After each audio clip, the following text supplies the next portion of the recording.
will also ask some people from who are sitting in the audience to speak in the last. So I won't take first time, but I just want to say that he was a unconventional labor economist, not in narrow sense. I would say that uh, he uh, he closely he was the interface of development economics and labor economics. And also in labor economics, neither he didn't have any dogmas. He was not neoclassical. At the same time, he was not Marxist, but always believed applying theoretical rigor to empirical facts. And the work he did on Bombay labor market or in IHD or labor market flexibility is testimony to do. He always took middle part, not any extreme. And just to summarize his views on labor market flexibility, when liberalization process started in India, that book came, that project ended. As I said, I was part of that. Professor Deshpande wrote that too much flexibility is not desirable, but too less flexibility in the labor market is also not desirable. This sums the personality, views of Professor Deshpande, as well as his personality. Really very unique. Friends, I won't take much. I pay my tribute. And of course, India has lost a towering labor economist, development economist, and Indian Society of Labor Economics in particular, and his all friends and colleagues have lost a very close friends. So with these words, let us start the proceedings. May I request first Professor Deepak Nayyar, who is President of the Indian Society of Labor Economics, to pay his tribute. Thank you.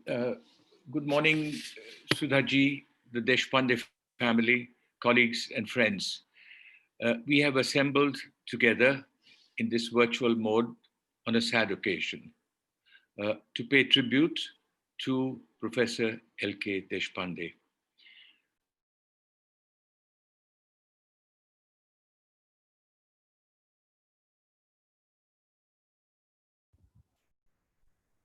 I think you have to unmute Dr. Nair.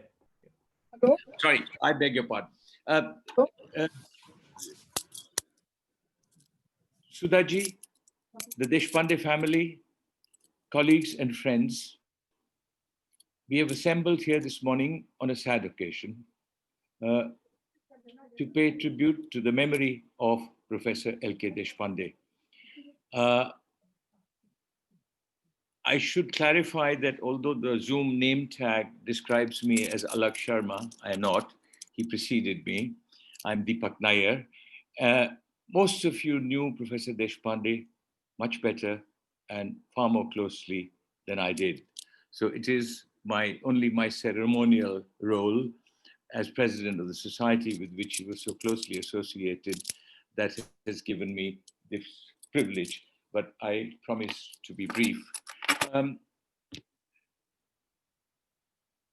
I have known Professor Deshpande also for more than 2 decades.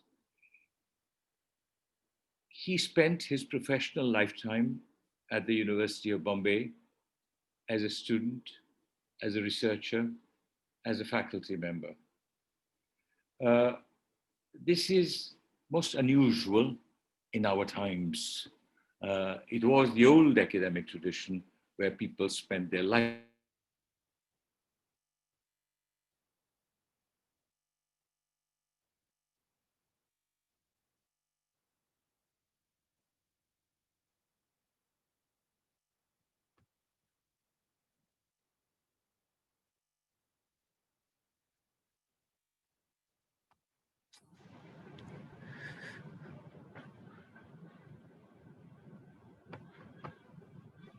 think it's frozen. Priyanka, we can't hear. I can't hear. He has some connectivity issues, sir. We are trying. Okay, thank you.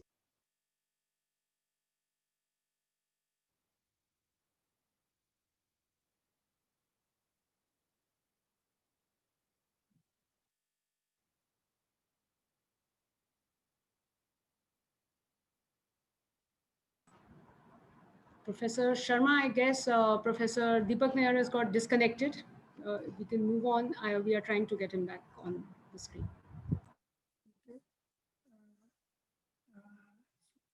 Can you now request Professor Dilip Nachne, who has been his very close colleague and friend in the Department of Economics in Bombay University, to pay his tribute?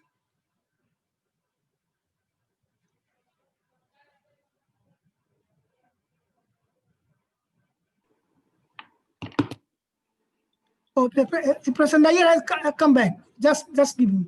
Yeah, Professor Nair. I'm so sorry. I was just disconnected abruptly by Zoom. I was saying that the Professor Deshpande I knew was a classic example of the liberal intellectual tradition. He was, in my understanding, a heterodox economist who was willing and able to question both those who were orthodox and those who were unorthodox. For me, he was a pioneer in labor economics and labor studies in India, much like our friend, Professor T.S. Popola, also associated closely with the Indian Society of Labor Economics, who sadly passed away a few years ago. Even I, who am not so well versed in labor economics as most of you are, recognize that Professor Deshpande made three very significant contributions to knowledge and understanding. First, in developing the idea of segmented labor markets.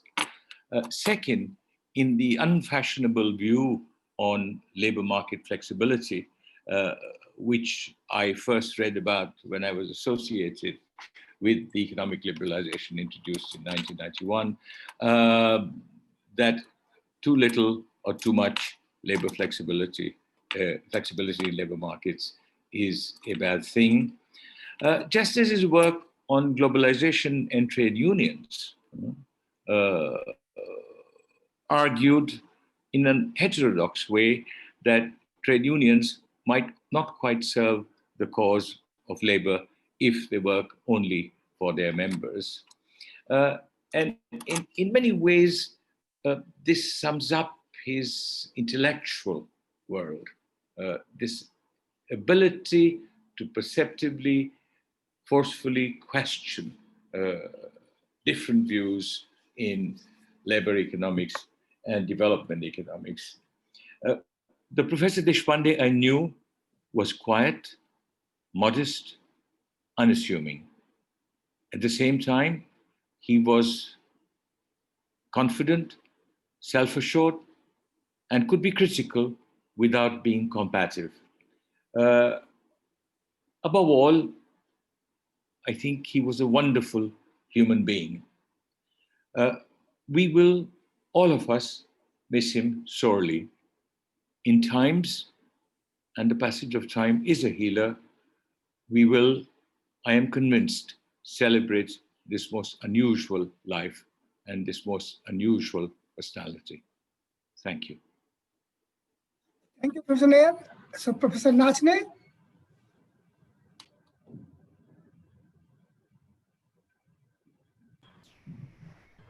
Professor Dilip Nachne. Yes, I'm there.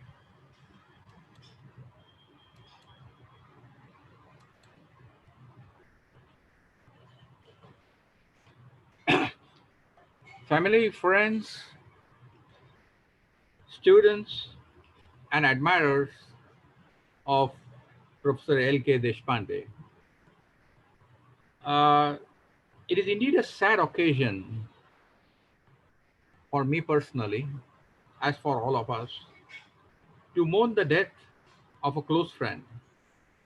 In my case, a close friend for more than 50 years.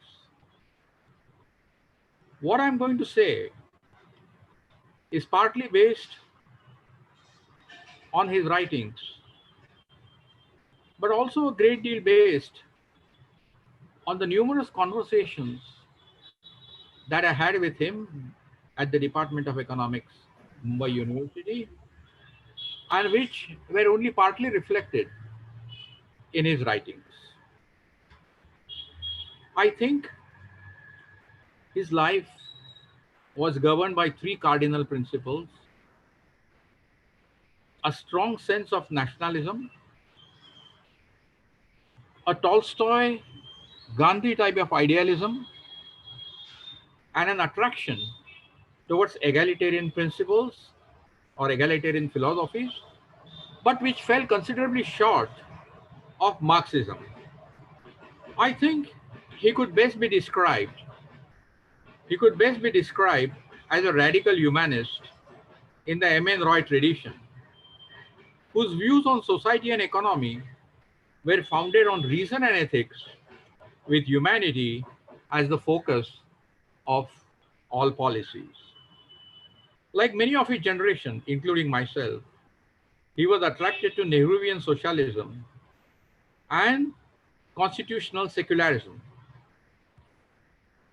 He remained steadfast in his commitment to these ideals broadly, in spite of the tumultuous changes in economic thinking of the 1990s in India and globally. However, in his later years, he moved away from the idea of socialist centralized planning towards a more balanced view between state and markets. Lalit's, if I may call him that, being a close friend, Lalit's academic star was in the ascendant in the 1970s and 1980s. In those days, labor markets, the subject of labor markets was undergoing a major change in the profession. Segmented markets, efficiency-based theories, near rationalist models, inside or outside theory, etc., had all come to dominate thinking in the capitalist West. But all these theories were advanced towards explaining the kind of cyclical unemployment which prevails in the United States, which prevailed and still prevails in the United States and Europe. Lalit tried to apply some of these principles and some of these theories in the context of South Asia and to the problem of structural unemployment. I'm not a labor economist, but from what I can see of his writings, I could offer a broad taxonomy. And his major work, I think, falls into 6 broad areas: employment, industrial unrest, labor flexibility, migration, urbanization, and gender issues. I'm glad that his student, Sham Sundar, has brought out a collection of essays in his honor, and also some of his own work is reproduced in those, in the 3 volumes which have been published by, I think, Macmillan. All his work, all Lalit's work was strongly influenced by liberal principles. He, once in a private conversation, he mentioned that he regarded labor as a source of societal value rather than as a factor of productivity only. As a person, he had a very colorful persona. Tall and debonair, he was a great raconteur of innumerable anecdotes. Of a generous temperament, he helped many students and friends out of financial and other difficulties, and he was a gentleman to the core. No account of Lalit's life would be complete without mention of his constant companion, Sudha. Lalit was unfortunate in that he was impaired with an eyesight problem which plagued him throughout his life. In spite of this major handicap, he did outstanding work for which he received several accolades. And the one that he was particularly proud of, I may mention, being the ISLE presidentship, I think in 1989, though I'm not very sure about the year.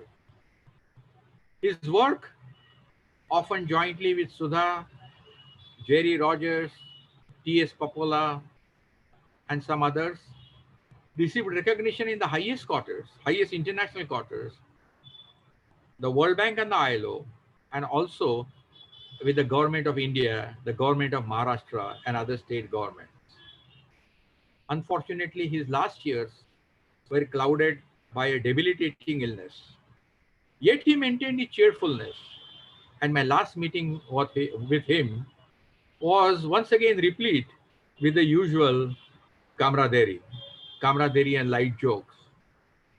With his passing away, the economic profession has suffered the irrevocable loss of a very great scholar.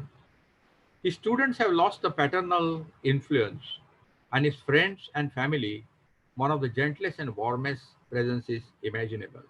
Rest in peace. Thank you. Thank you.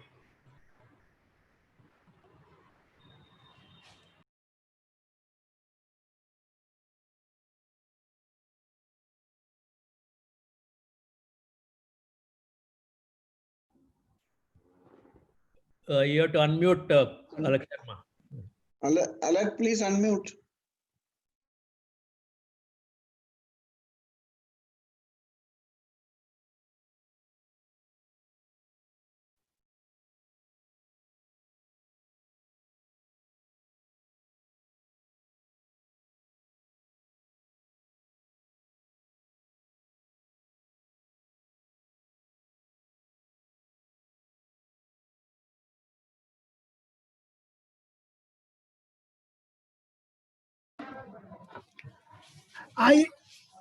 I'm sorry, can you hear me now? Yes. Yeah. Yes, We can hear you now. Yes, we can hear. I'm sorry. Can I request now Professor Ravi Srivastava to pay his tribute? Professor Ravi Srivastava, a former professor in JNU, now with ISP, and who has been very closely working with him in the Indian Society of Labor Economics. Sudhaji, family members of, I hope you can hear me, Alak. Yeah. Thank you very much, Alak, for giving me this opportunity and for arranging this condolence meeting on behalf of ISLE and IHT. Sudhaji, members of Professor Deshpande's family who may be participating in today's meeting, friends, colleagues of Professor Deshpande in Bombay University and in the ISLE. You know, the last time that I was able to meet Professor Deshpande was in the Bombay conference of the ISLE. I was not able to make it to Bombay when the books in his honor written by Dr. Shyamsundar were released for certain reasons, and I really missed that opportunity. You know, in Professor Deshpande's death, we have lost the second doyen among labor economists in India after Dr. Popola. Both of them shared a certain heterodox tradition, could not be boxed into any particular framework, theoretical framework, and were able to innovate and look at problems afresh. You know, as Alak has already said, his study on labor market flexibility, along with Alak and other colleagues, which was a pioneering study. I think his contributions of labor to labor economics, other colleagues will also be talking about. Dr. Nachne has mentioned them in great detail, so I will not go into them any further. What I really miss, and I'm going to miss in Professor Deshpande, was not only his immense contribution to labor economics. The last few years, of course, he was not so active on academically, but every time that we met him, and he and Sudhaji made it a point to come to every conference, to every gathering, to every meeting.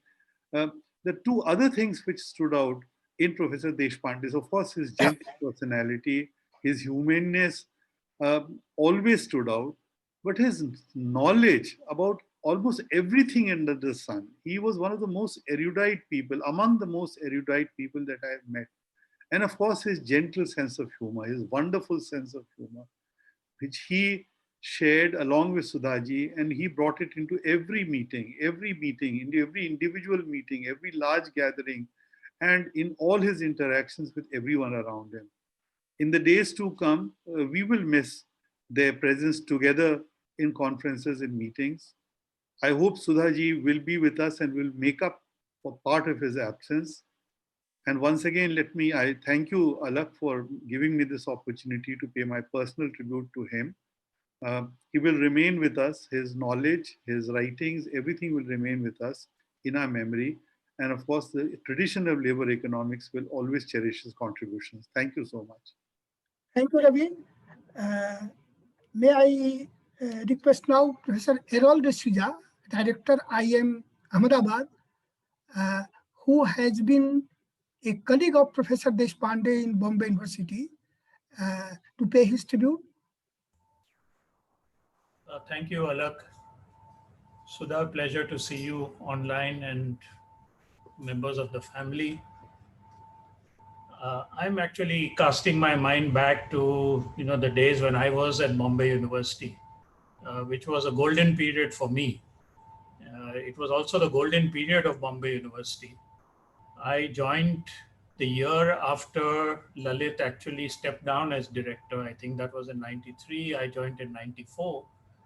And one of the first things Lalit did was come to my house, and I remember he sat on the floor and we were chatting and having chai, and he said, you know what, you have a position as reader in industrial economics, which was a position that I got, which Professor Papola had earlier. And Lalit was earlier, if I recall, the reader of labor economics before he became a professor of development economics. And he said, I want you to teach labor economics. And I said, that's not my field. And he said, that's an area in which people are doing too much of empirical work. You have a little bit of a theoretical bent of mind, and you do look at data, and we need people who look at both.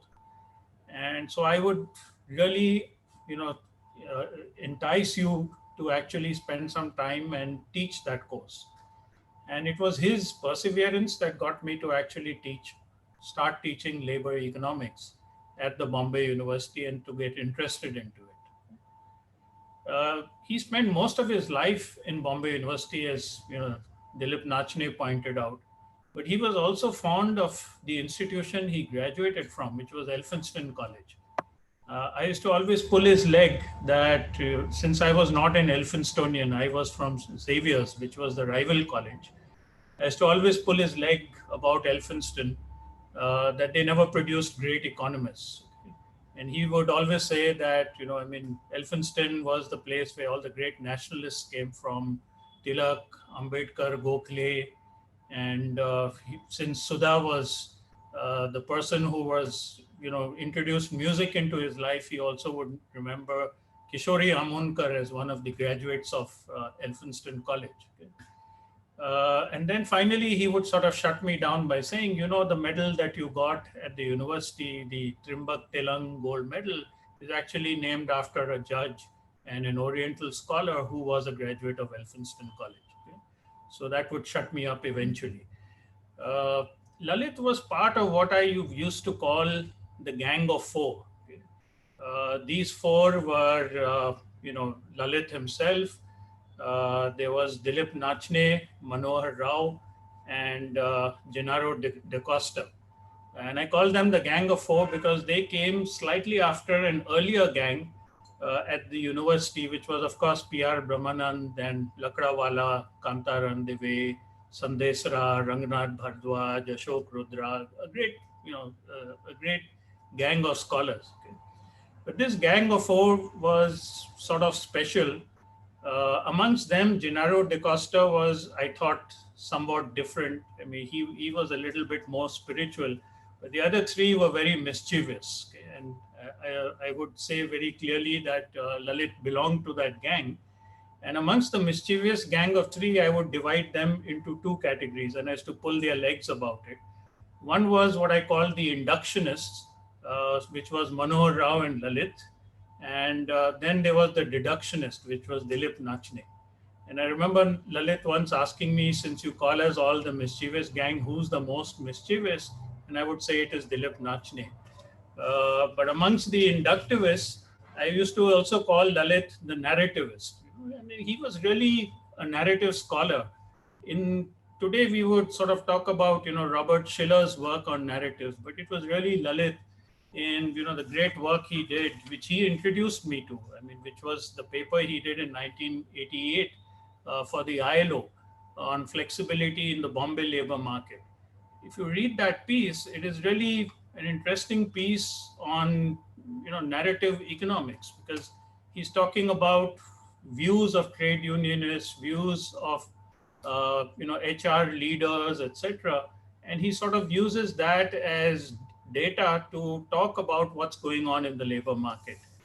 And he had very, very interesting points that he made over there on how the location policy of the Maharashtra government, which restricted the establishment of large-scale industries in Greater Bombay, was responsible for some of the labor outcomes.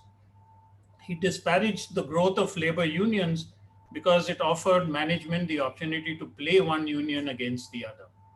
And he even talked about rising real wages as due to a system of cost of living adjustments that prevailed in big firms in Bombay at that time. But what really strikes me is that he was the first person, and somehow history has not treated him right, to talk about the Industrial Disputes Act. I mean, today in India, when we talk about the Industrial Disputes Act, everyone thinks of Besley Burgess and papers that followed from there. But it was really in 1988 that Lalit pointed out that the Industrial Disputes Act was resulting in a casualization of workers.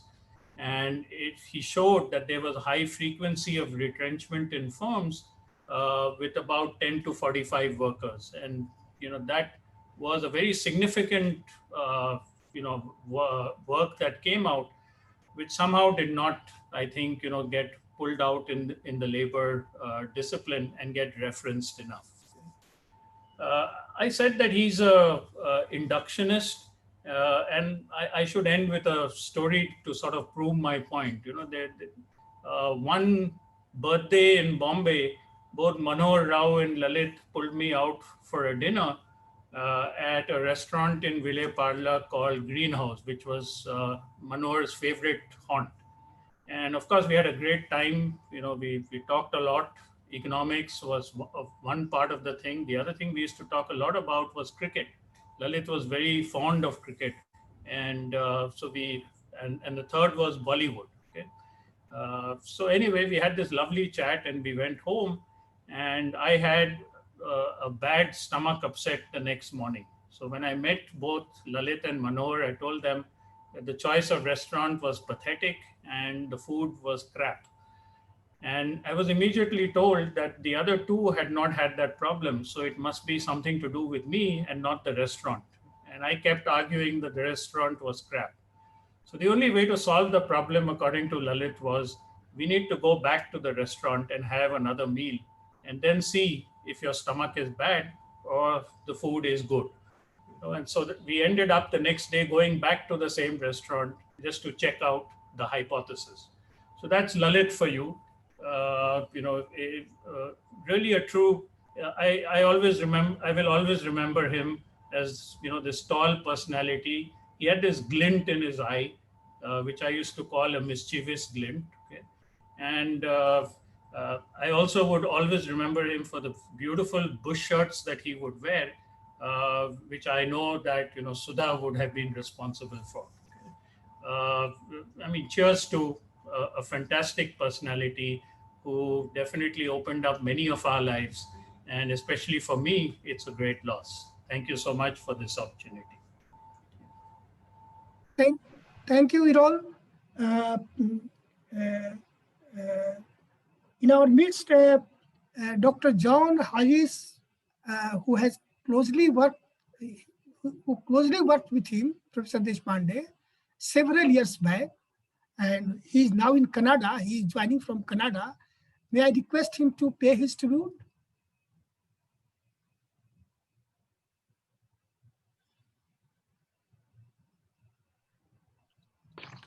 Thank you, Alan. I hope I can be heard. Okay. Yes, yes. So, family of Professor Deshpande and friends, colleagues, many of whom I've not had the pleasure of meeting for a good many years. I actually met Professor Deshpande only once, you know. So in a way, it's a bit strange that I should be participating in this memorial meeting. But there are people whom one meets only briefly in life, and yet who make such an impression that they remain with one in almost the same way as old and valued friends. And it was thus for me with Lalit Deshpande. The occasion when I met him was that of a meeting to discuss what else? Labor market institutions that Jerry Rogers organized in the early 1990s. I actually remember Lalit Deshpande as a man who was passionate about his subject and who could actually be quite fierce in discussion, but fierce about the ideas that he championed, not, if you will, about himself. He was fierce, I found, but not at all aggressive, you know? He was passionate about social justice and the rights of poor people as citizens of India. That came through, I remember very well, from his presentation at the little conference we were at. And I came to know that this feisty and, as I found, quite fiery man was very warm and generous as a human being with a great sense of humor. I knew already from my colleague at the University of East Anglia, Mark Holmstrom, now very sadly himself, very ill and in care, just how generous Lalit had been in giving him access to data from the Bombay Labour Market Survey. As Mark said in the preface, his book on labour in India, Industry and Inequality, would not have been possible or would not have come to be in the way it did without the Bombay Labour Market Study. And it was through the Bombay Labour Market Study that I came to know of L.K. Deshpande's work. Jerry Rogers again recruited me in 1985 to write a background paper for the World Labour Report. And so it was that 35 years ago, at just about this time, I sat in the ILO library and quarried the typed text of the Bombay Labour Market Study. It's hard now to remember just what an innovative study this was when it was done in the early mid-1970s.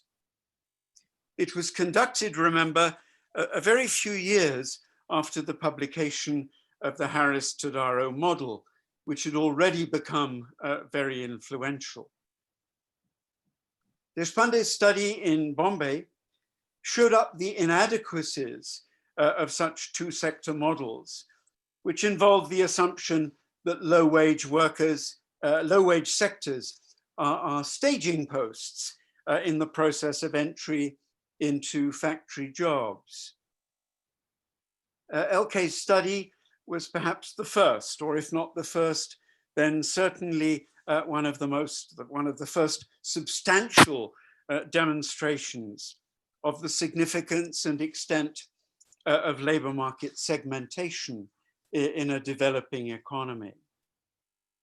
The extent to which labor markets in Indian cities are compartmentalized. The extent to which job access depends on contacts and on a kind of a principle of particularism. The continuities, in consequence, between individuals' statuses and standing in rural society and the kinds of jobs that they can get in town. These are all now so widely known and understood.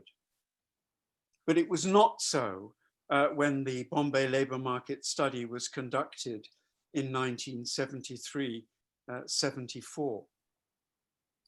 Though never, I believe, published in full, the Bombay labour market study made a quite fundamental contribution to Indian labour studies. So I say farewell, L.K. Deshpande, and I think we all give thanks for your life, which was so very well spent. Thank you all very much for this chance of speaking this morning. Thanks, John, for paying your tribute. May I request now Ms. Dagmar Walter, Director, ILO, India and South Asia, to pay her tribute. Professor Deshpande, as closely worked on with ILO, and she will be paying her tribute on behalf of ILO. Thank you, Professor. Esteemed family, it is with great sadness that we at the International Labour Organization learned about the sudden demise of Professor L.K. Deshpande. I did not know Professor Deshpande personally, but I have the privilege to say a few words on behalf of the ILO. I convey our sincere condolences and heartfelt sympathy to you, his family, fellow co-academicians, and friends. At the same time, we are gathered here today to celebrate and remember Professor Deshpande's academic life.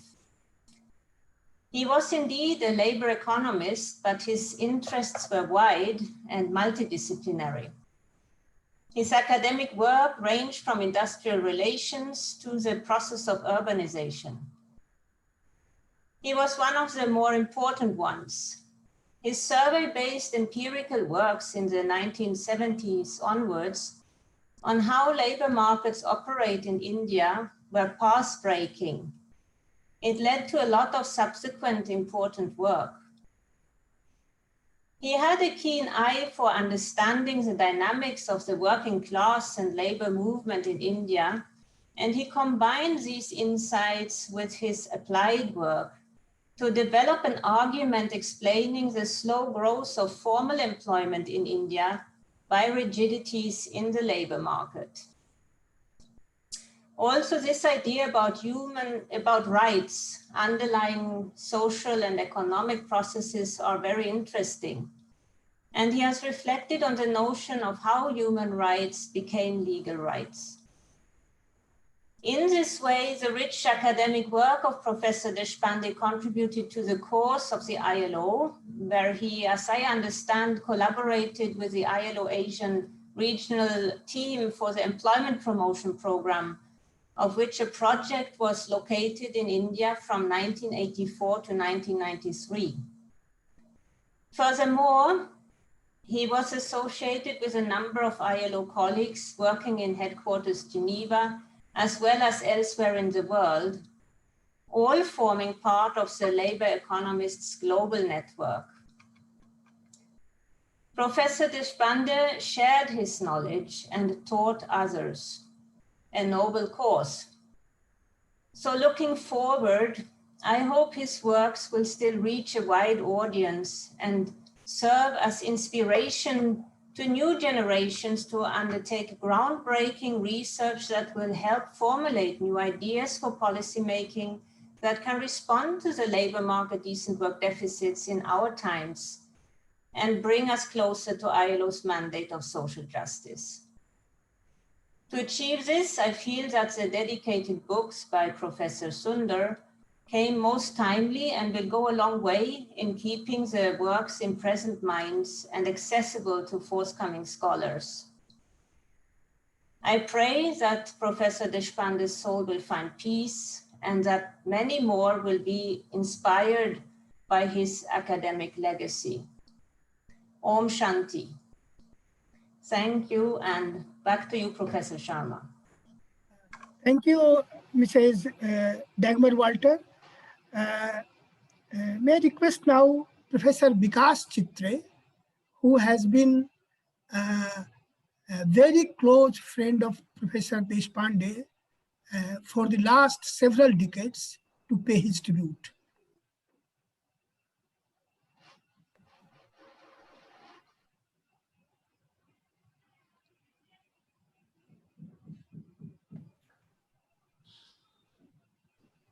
Yeah. Professor Chitra, can you hear me? Yeah, I can hear you. Can you hear me? Yes, yes, we can hear you. Okay. Just a minute.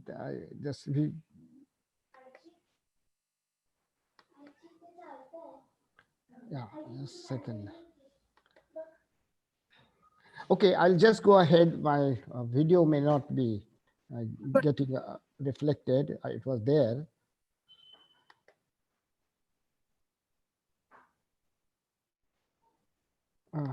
Okay. Let me tell you that I am perhaps among the gathering person who had the oldest friendship with Lalit Deshpande, because I knew him for about 62 years, because when I was doing my MA in 1958, 59, 60, Lalit was doing his PhD in Bombay Department of Economics. And, we always look to Lalit as a serious researcher, and we, wanted to emulate his serious work in our own work. I, of course, I have narrated my personal first incident with him many times, but I don't mind repeating it. You see, when once I was studying in our library, Lalit came to me and he looked at, he showed me a journal saying, can you see an asterisk somewhere? He had the difficulty with the eyes, And so that asterisk, I took great effort to find out that asterisk. And I said, oh, no, this is the asterisk. And he was very greatly happy because he got that reference. So I remembered from that it is the search for asterisks, which is the search for, which is called research. But anyway, I knew Lalit so well after that. Also, I remember that he came to Gokhale Institute to deliver our first or second Kunda Datar Memorial Lectures. And that has later on been published. These lectures have been published as a book by Gokhale Institute, which has become quite well known.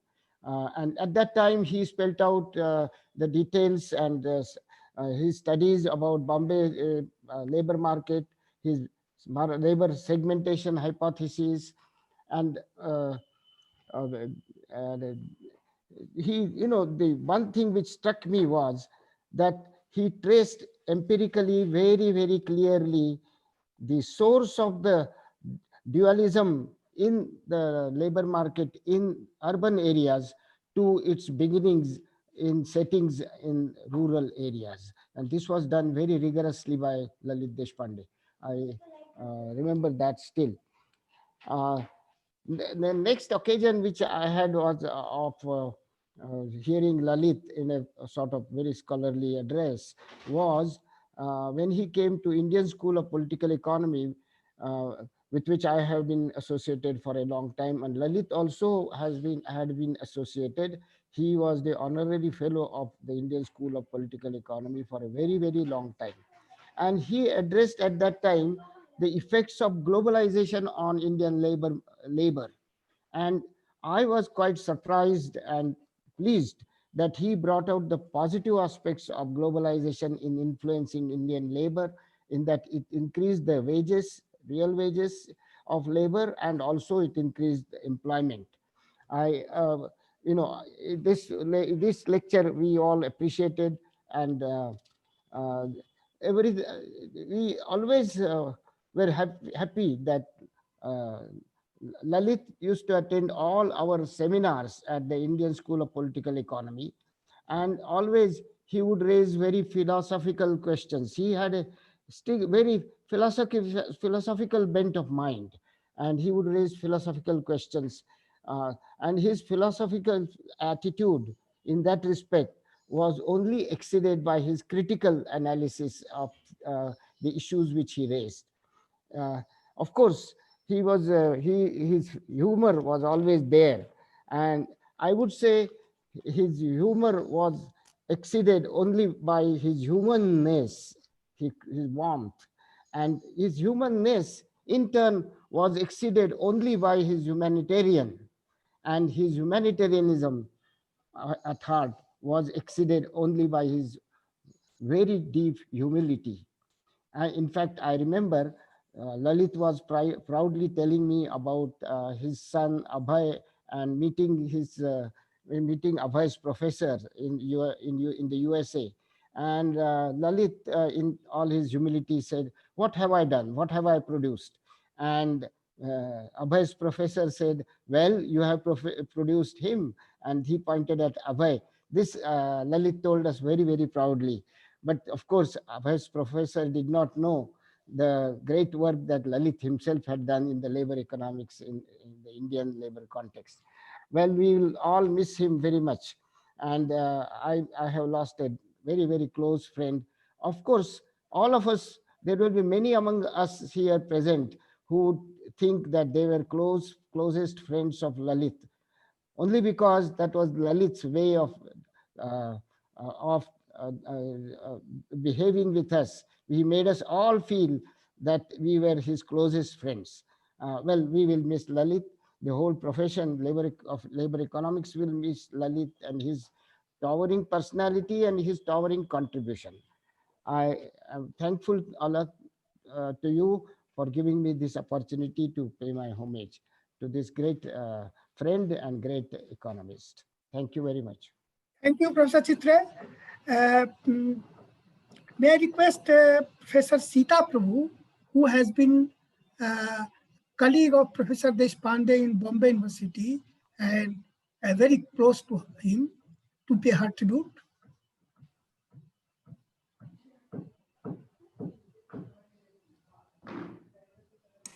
Thank you very much, Professor Sharma, for this opportunity to pay homage to Professor Lalit Deshpande.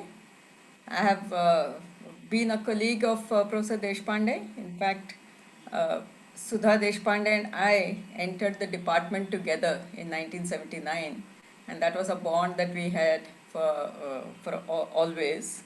And though I had not had the opportunity of being a student of Professor Deshpande or have the opportunity of working with him in his projects, I learned a huge deal from him.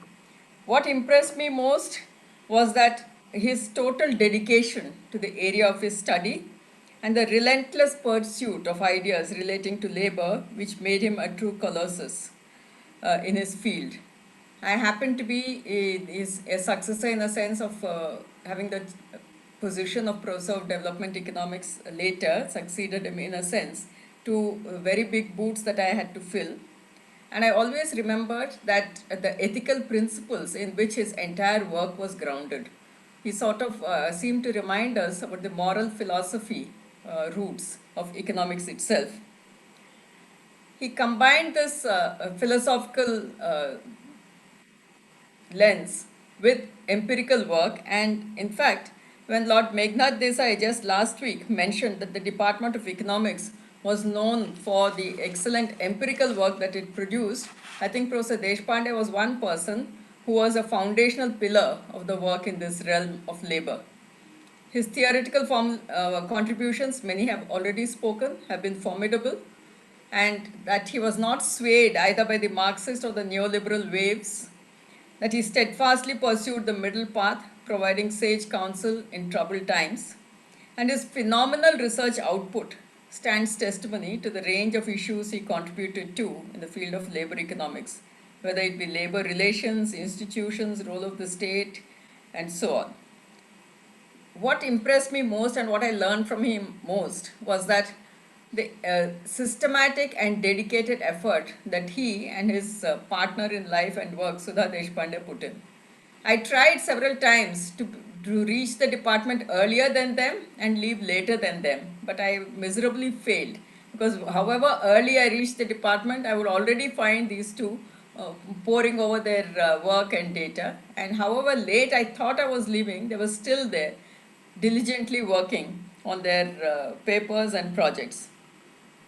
He was one of the early pioneers, as it were, to take up large scale projects, international projects. And he was always a guiding force. I always turn to both Sudha and Lalit Deshpande for guidance regarding how to manage these projects and the nitty-gritty of it. And he used to help me in the formulation and implementation of this work. I think one of the uh, significant features that I can think, that he seemed to be always at the department. I have not seen him going away to foreign countries for any fellowships or any such thing. He believed in forging relationships much before the global phenomena took place. He always had huge international collaborations. So the think global and act local was something implemented by him long before it became fashionable. And more importantly, as many have testified, he was the most approachable person and friendly to the core. I racked my brain to think of at least one instance in all the 25 years that I've seen him work from close quarters. I cannot remember ever when I found LK annoyed, irritated, or any such thing out of his composure or cool. This is a huge, attribute or a trait that he had, and he carried his fame both as a teacher and as a researcher very, very lightly, and he inspired scores of students who are now taking forward his legacy. I think one of the hallmark achievements of a teacher is how many people, how many students that they have been able to inspire and bring them into their line of work and influence them in their own work. I think in that it's a stupendous contribution to the field of labor economics that Professor Deshpande has done. I think God created a special edition of few such people. Uh, it is like a limited edition special people. And with the passing away of Professor Lalit Deshpande, we have lost one more of these. And I only hope that we will be able to remember the values that he stood for and the dedication that he demonstrated in his own life and work, and be inspired by it for time to come. Thank you very much, Professor Sharma, for this opportunity. Thank you, Dr. Sita Prabhu. Dr. Jerry Rogers and Jenny Rogers both have joined from Geneva. Both of them have been very close to Professor Ilke Deshpande. As I had said in the beginning that Jerry had co-edited a book on behalf of India Society of Labor Economics with Professor Deshpande and several other works at personal level also. So may I request now Jerry Rogers to pay his tribute. Thank you, Alak. Good morning, Sudha-ji. I'm very glad to see you. And I'm very glad to see so many other friends this morning. A few years ago, Alak organized a workshop in Lalit's honor. I couldn't attend, and there was no Zoom at that time, but I sent him a message, and I'd like to recall a few things that I said at the time. So I said to Lalit, you and I have worked together on and off for quite a while. So I suppose it's quite surprising that we're still friends. And maybe it helps that we don't take each other too seriously, but also that we do seem to agree on the essentials. I was looking at this book that Alak referred to that we did together in the early 1990s. And the preface was signed by a young man called Alak Sharma. And thinking that our message at the time, which was deregulation is no panacea, would have been a pretty good motto for governments to have kept in mind in India, in Britain, and in lots of other places. But of course, most policymakers don't seem to have read our book, and they've been busy deregulating with the catastrophic results for workers and for inequality that you already anticipated at the time. So all these years you kept the flag flying, Lalit, and continued to apply both common sense and a concern with facts to labour market analysis, and showing that simple-minded neoclassical models of the labor market are not worth the paper that they're written on, and contributing enormously to our understanding of labor institutions and their connections with the wider national and international economy. And as it's already been said, your research on the Bombay labor market in the 1970s paved the way for much later work on labor market segmentation and precarious jobs, including my own. Lalit did serious work with a sense of humor, a dry humor, which is a pretty effective way of communicating ideas and demolishing bad research. And ISLE meetings, where we frequently met, tend to be deadly serious. So Lalit's jokes and his infectious chuckle were very important, and we will miss that as well.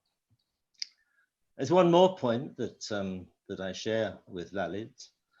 He and Sudha worked as a team, not only at home, but in the intellectual world. And I feel a lot of sympathy with that because Janine and I have pretty much the same sort of arrangement. Not only did Sudha help to keep Lalit organized, but there was a synergy in their work together which made it stronger and richer. And so thank you, Sudha, for that. And Janine and I want to thank you both, Sudha and Lalit, for your contribution to understanding and for your friendship over the years. Thank you, Jerry. May I request now Professor Mahendra Deo, Director, Indira Gandhi Institute of Development Research, who has been also conference president of the Indian Society of Labor Economics, and also close to Professor Deshpande to pay his tribute. Thank you, Alak Sharma. Dr. Sudha Deshpande, his family and friends.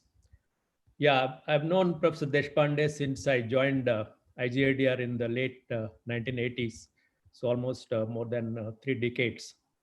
So I used to meet him in Mumbai University and other places in Mumbai conferences, and also, of course, in ISLE conferences. So last time I met him was at our institute last year when 2 books were released in his honor. The books were edited by Shyam Sundar. Although he was not well, he sat through the whole program, 2-3 hours program. So on Professor Deshpande, first on his contributions as a researcher and teacher, many students have told me they've benefited from Professor Deshpande's teaching and research at Bombay University. His contributions are well known to research, labor economics, industrial relations, and other fields. And also I have benefited when I was doing PhD and later on his papers on employment, labor flexibility, and other studies. And of course, the classic study on Bombay labor market. Even today, it is regarded as a landmark study.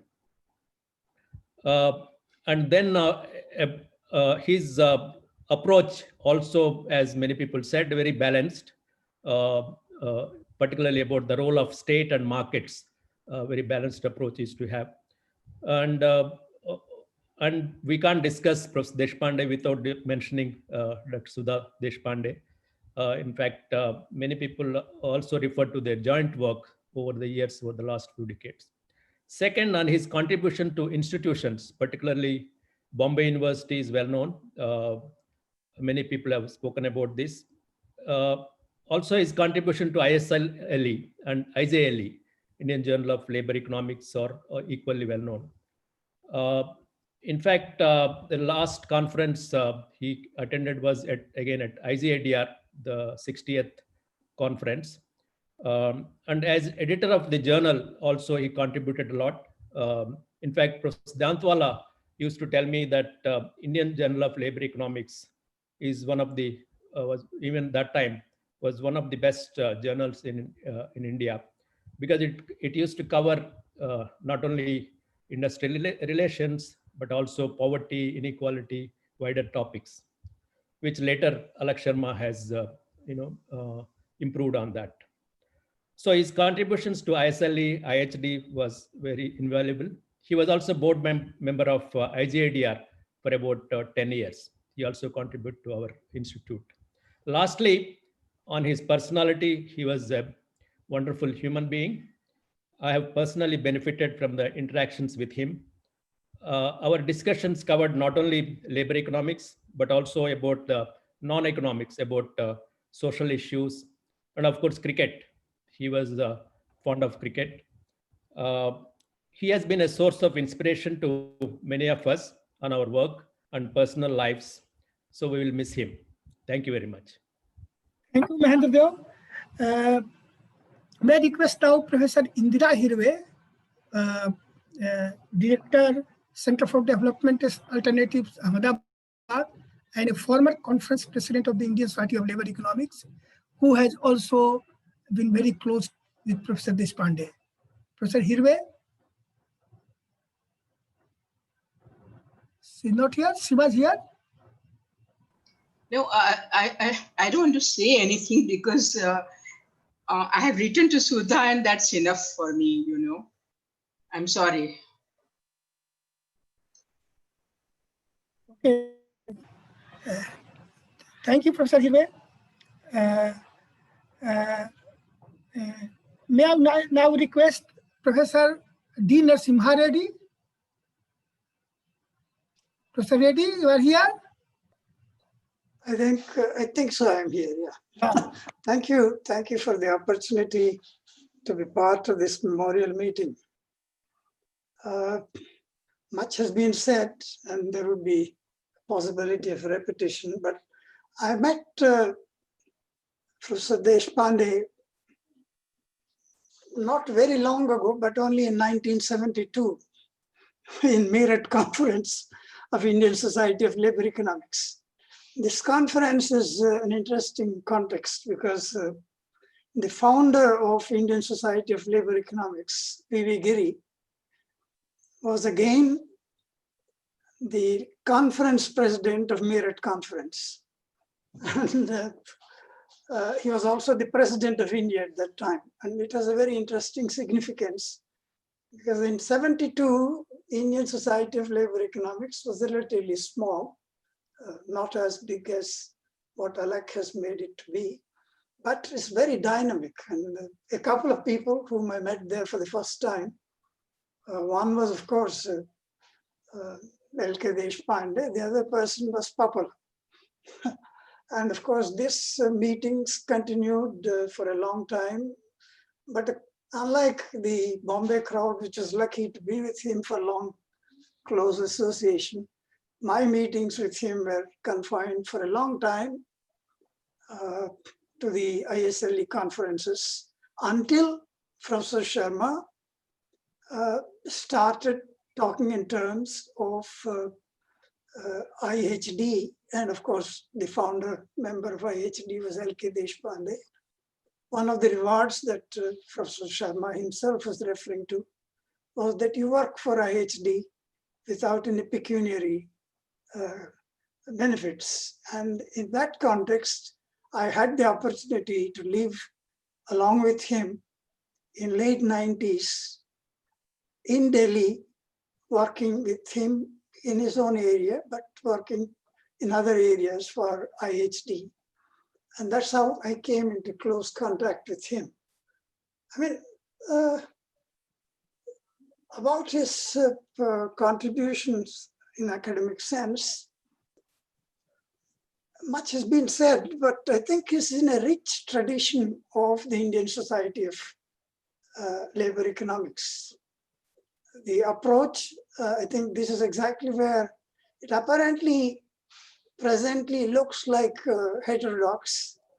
But I think in India, particularly in Indian Society of Labor Economics, there's a history to this heterodoxy. It is the rich tradition of institutional approach, right from Radhakarma Mukherjee down to these two people who made substantial contribution to Indian labor economics understanding.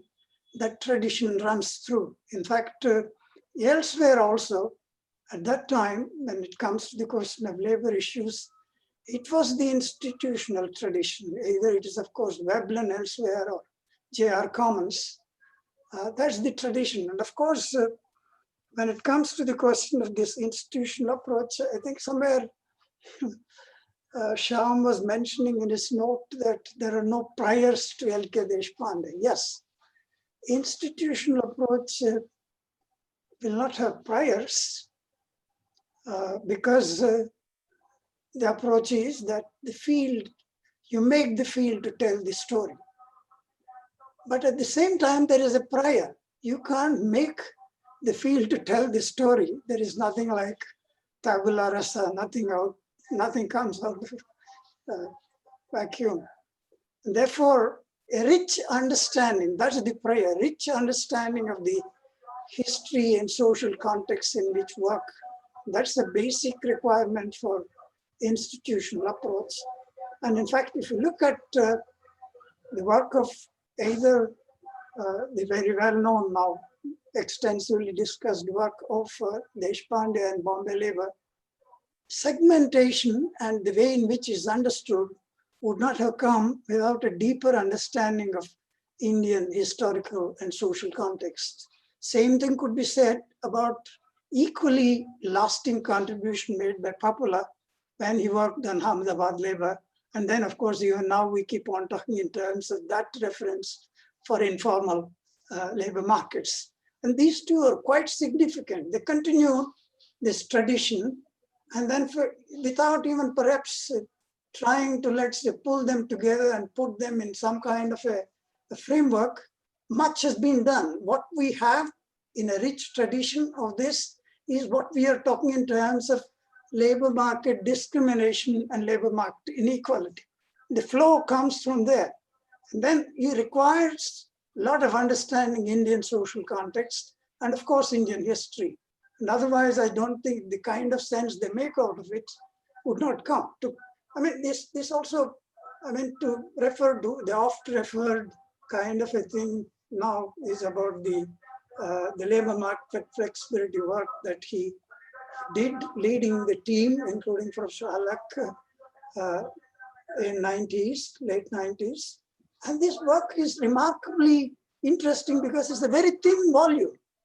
Imagine such large sample of 15,000 and then 15 states. Anybody would have messed it up if you don't have that understanding of the social context. And it's a reference to even now to many people who would like to understand what could be called as labor flexibility. Well, I think you can go on, and of course much has been said, but I would like to refer to that of living together with him was a remarkable experience. Thanks to Alak Sharma, I think there is a backdoor kind of a reference to what he was doing at that time. There is Kannan, there is Mahendra Dev.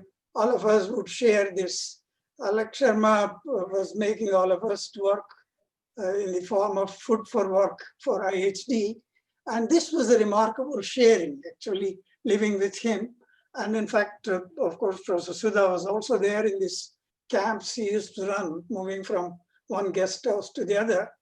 And one of the interesting things is a connoisseur of food, not the kind that Errol was referring to as the upmarket, let's say, restaurant. He would appreciate any good food, including that of Fagus, Machli, or he would often recall to us the steaming hot idlis he had on the street in Tirupati in early morning when he went there. And that's the kind of an enjoyment. And of course, his friends would talk in terms of his hospitality, which I also had an occasion, thanks to both Sudha and then Professor L.K. Deshpande, they're remarkable hosts. And of course, I would like to close saying that it was a wonderful time living with him, not only academically, but as a friend. And he was a remarkable human being that's very difficult to emulate by any one of us. Thank you for the opportunity. Thank you, Professor Reddy. Is Professor Neeraj Hatekar is there? Professor Neeraj Hatekar from Bombay University? No, his name is not there. He's not there as a panelist right now. He is not joined. Okay. Professor Mala Lalwani, is she here? Yes, yes, she's here. Can I request you, Professor Mala Lalwani is the professor in Department of Economics, Bombay University. She's also director of the department. So can I request her to pay her tribute? Thank you very much, Professor Sharma, for this opportunity. Professor Deshpande was a teacher when I joined in as a master's student in the economics department of Mumbai University. He taught us development economics and was one of the very popular teachers in those days. Subsequently, almost immediately after my master's, I joined in for my PhD in 1992. At that time, Professor Deshpande was the director of the department. I remember that I wanted to apply for a fellowship for PhD. At that time, I had not cleared my UGC JRF exam. For the first time, I was sitting outside Professor Deshpande's room very nervously, just outside that big office in the corner of the corridor, waiting for my interview for the fellowships. I don't quite remember who was there with Professor Deshpande when I walked in, but I remember that after I walked in, he just started talking to me about my experience in the MA program and things in general. So much so that I kind of forgot that I had walked in for an interview and I was supposed to be nervous. He just sat me down and it was a great chatting with him at that time. It was wonderful. And then it was at that interview that he checked out what I was working on. And since he got to know that I was working on public choice, he recommended this book by Pranav Bardhan, A Political Economy of Development. I had only just started my PhD work, so I didn't quite know about that. But that was the first time that he recommended that book to me. And that has stayed with me. I have extensively used it subsequently in my PhD, as well as even when I teach it today. Even after Professor Deshpande and Professor Sudha Deshpande retired from the department, they both continued to visit us.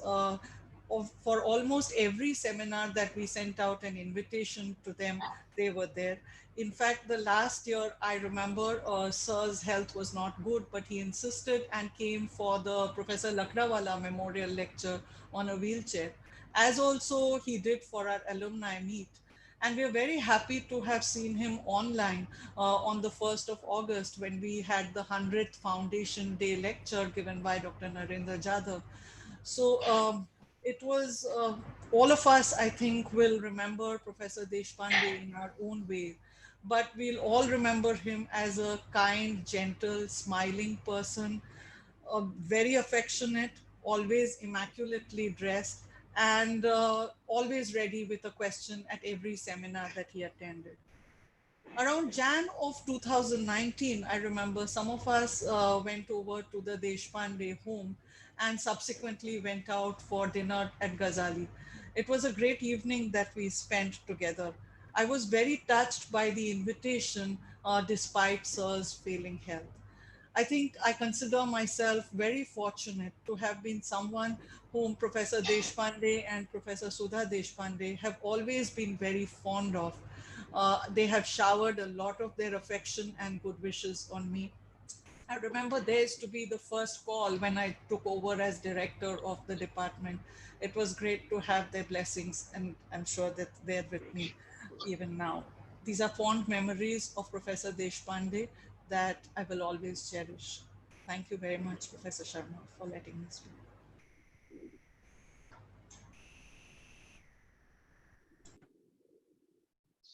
Professor Sharma, kindly unmute yourself.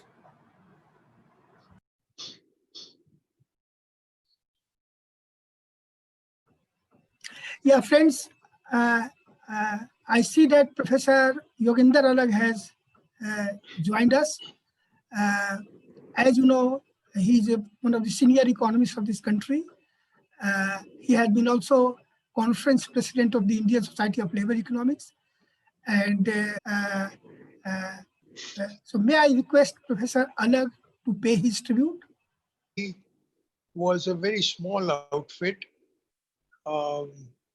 as a kind of byproduct of the Indian Society of Labor Economics, of the efforts of people like Professor Baljit Singh, Professor T.S. Popola, and others.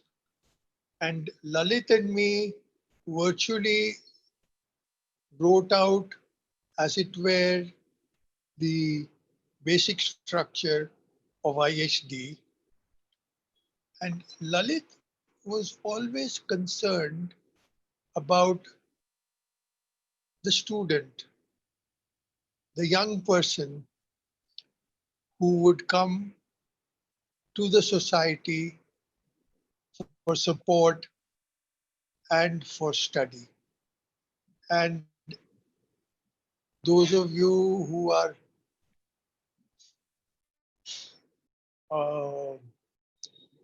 active in these things will notice that in the statutes and the working of the IHD, this has been built into it from the very beginning. And I think in no small measure did it help us in facing some crisis when some very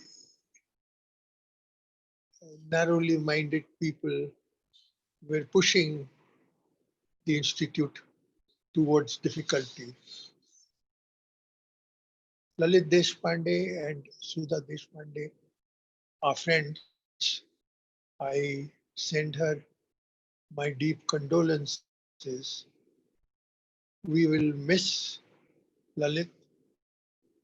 He will be missed by the fraternity of young students and the fraternity of younger lecturers and scholars who want to work in the area of human development, of policies in India, but bring to bear on the problems the kind of theoretical insights with which friends of the Indian Society of Labor Economics and IHD have brought to bear on it.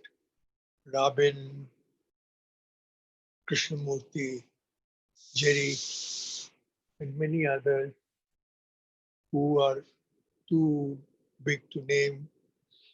But I think all of them will owe a debt to Lalit Deshpande. And our very sincere condolences to Sudha. And all that I can say is, Lalit, wherever you are, keep on supporting young people. As far as we are concerned, your memory is with us, and we will carry it always with us very fondly. Thank you. Thank you, Professor Alag, for your tribute and condolences. May I request now Dr. Shyam Sundar? Dr. Shyam Sundar has been his very dear student. He has also brought out a volume in honor of Professor Deshpande, and he's a professor in XRI Jamshedpur now, to pay his tribute. Thank you, sir. Am I heard? Yeah, yeah. Dear Madam, Abhay, Ashish, Arnav, and others, I thank the ISLE to have given me an opportunity to say something about LK, who was more than my PhD supervisor. I cherish, perhaps among few others, long and close association with him, and had the pleasure and honor of editing 3 books and an article published in the EPW on industrial conflict in India in LK's honor. Anyone who had known LK would speak invariably of Dr. Sudha Deshpande. his wife, and an academic partner for long. It is very important to recognize our invaluable contribution to the academic works of LK. In fact, a perusal of his LK's bio profile will show frequent mention of her name along with him. I'm tempted to recall here the partnership between the Webbs, Beatrice and Sydney, of whom I'm quite fond. In fact, the Webbs often figured in our discussions on labor movement and trade union leaders in India. Many have spoken of his academic works, and also I have written at length in my accounts of him in the edited books. So I'll make a brief mention of the larger argument and related aspects here. To me, the most distinctive contribution of his is his argument that labor institutions perform positive social and economic functions. Here we can see, the flashes of Beatrice and Sydney Webb's argument by discouraging employment of flexi labor in firms where they are present in a definite sense, and elsewhere too through the struggles for decent work and for adopting redistributive institutional practices. To be sure, he was aware of the shortcomings of trade unions. He once asked me, Shyam, what do you think the Webbs would think of the current trade union leaders in India in a very mischievous manner? He strived for a golden balance between efficiency and equity, which is a crux of the decent work paradigm of ILO. He argued for strengthening of labor institutions, which would enable social dialogue both at the macro and the micro levels in the industrial relations system. In many ways, his contributions endorse and highlight ILO's International Labor Standards Framework. The Deshpandes were very concerned about the welfare of Mumbai, and he was honored with a medal by the Mumbai Brihan Mumbai Corporation for his contribution to the study of urbanization in Mumbai. And what endeared me to him was his imposing appearance, his beard, and his twinkling eyes, and his light blue shirt especially, and his hearty laughter. He was almost ready to slip into a chuckle, if not a laughter, which sometimes would take time to subside. His is one of the broadest minds and warmest hearts I ever known in person. He was a deeply moral and kind person. He possessed a rare virtue of power to dispossess power arising from position, wealth, fame, etc. He never chased projects or positions, they came to him. I know several instances in this regard. I recall with indescribable gratitude and with abiding love of my long and warm association with LK spanning more than 3 decades.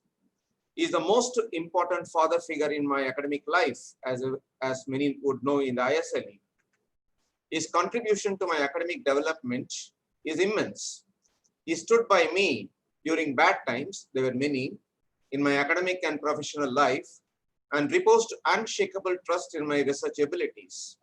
In 1998, he gifted me his book, Labor Flexibility in a Third World Metropolis, with an inscription, with great expectations of real outstanding work from you, Shyam, in future, which inspire me to this date. His support and kindness to me are inestimable. LK was gracious to write a preface to one of my books, which comprised my already published research articles. My entire family, including my brothers, had the pleasure of interacting with him. Errol mentioned about his love for food.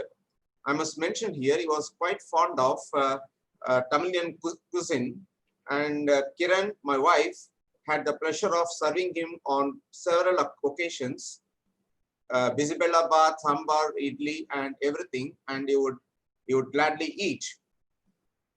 And of course, Achintya, my daughter, Kiran, my wife, and I have received love and affection in abundance from not only from him, but also from Madam Sudha Deshpande and their sons and their families.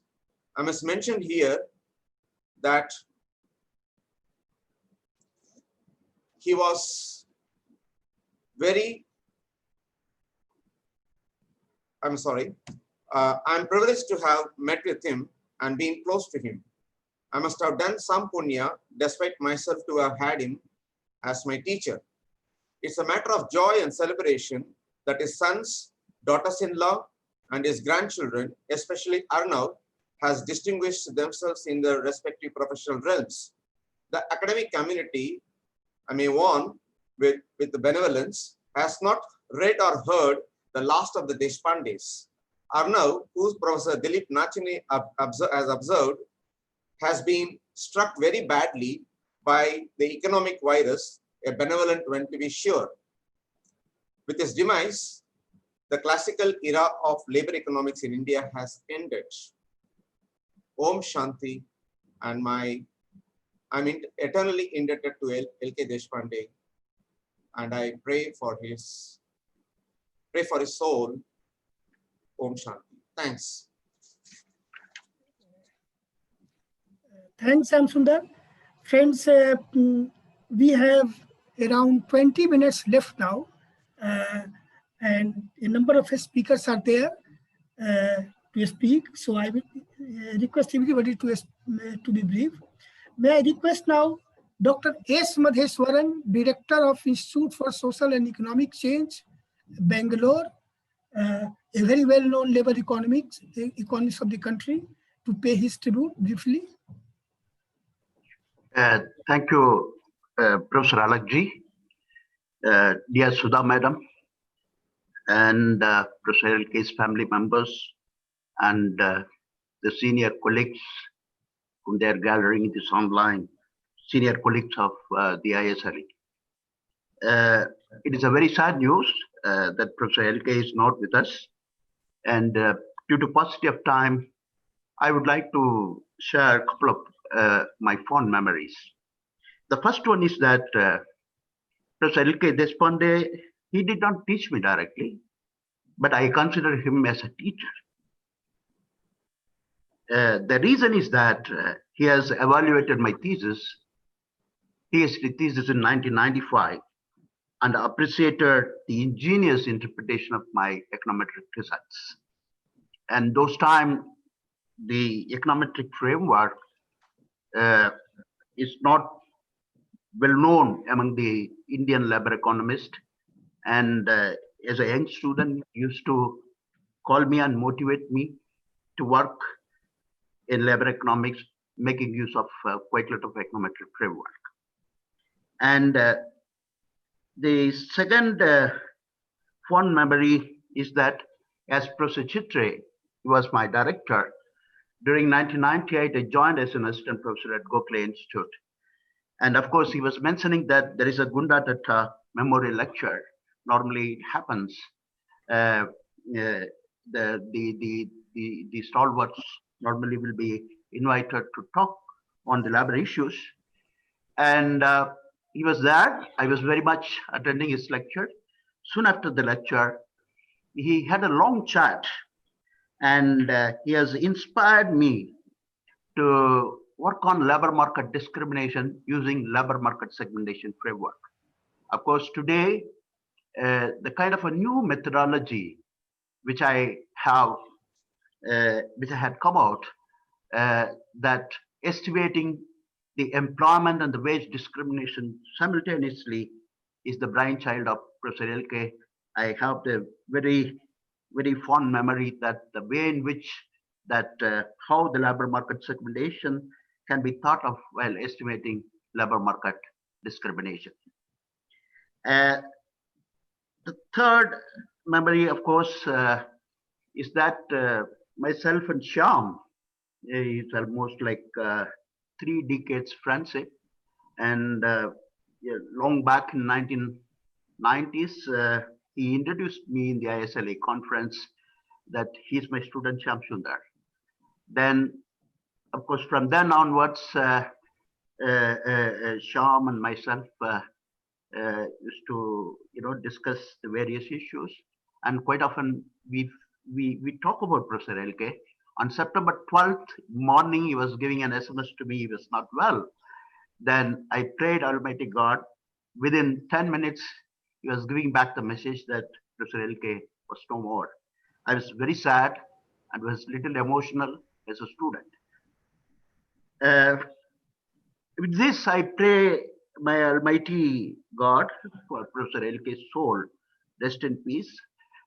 My deep condolence to Professor Sudha Madam and his family members.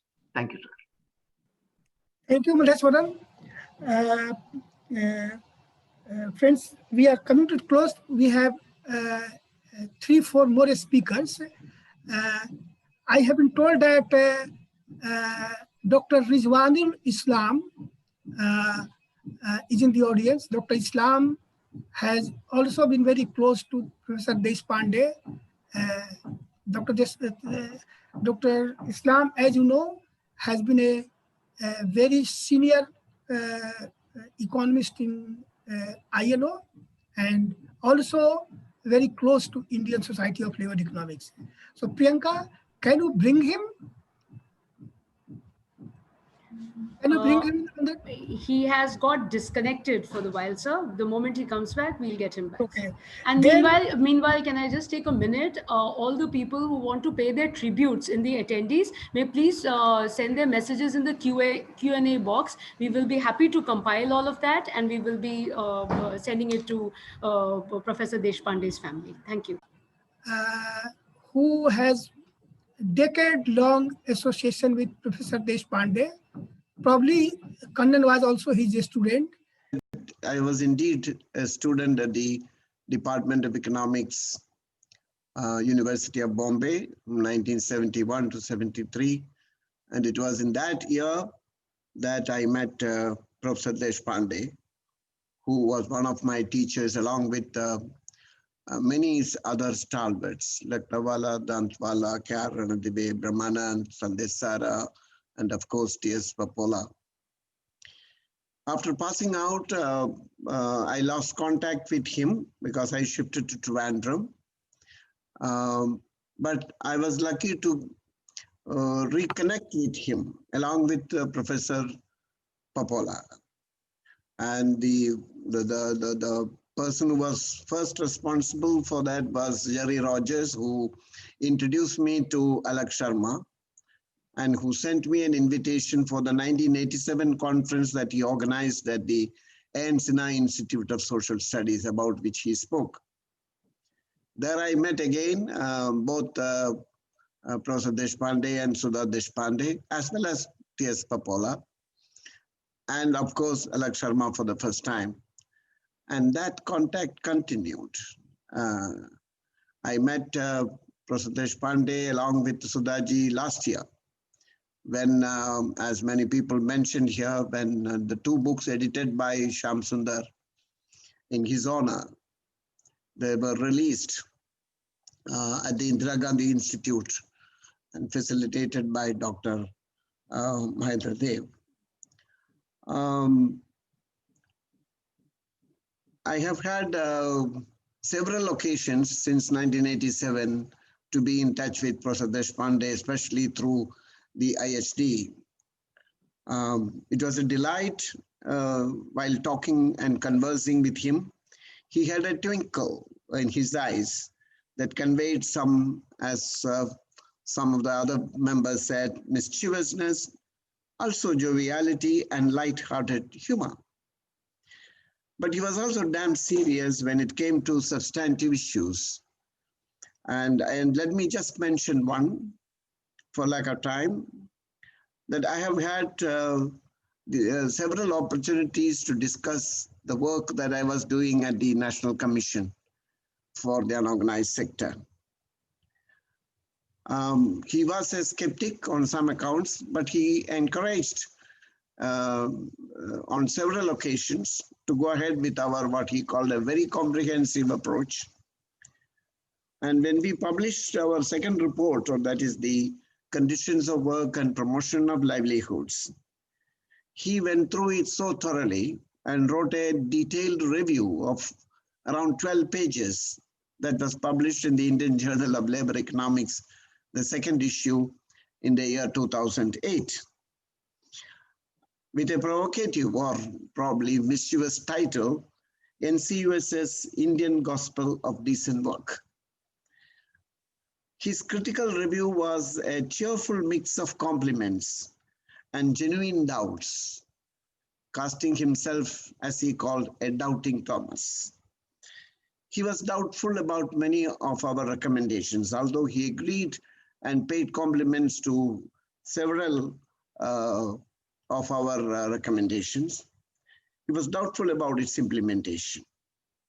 And referring to Arjun Sengupta, who was the chairman of the commission, Professor Deshpande ended his review by asking, will the Indian state play Lord Krishna to drive Arjun's chariot to victory in this epic war on poverty and vulnerability in India? We all know the answers. And I think it was a great pleasure. Once again, yesterday, I was reading that review. Once more, I convey my deep condolences to Sudhaji and her wonderful family. And thank you, and I want to thank you, IHD, for giving me this opportunity to speak on this occasion. Thank you so much. Thank you, Kannan. May I now request Dr. S.K. Sasikumar, Senior Fellow, V.V. Giri National Labour Institute, to pay his tribute.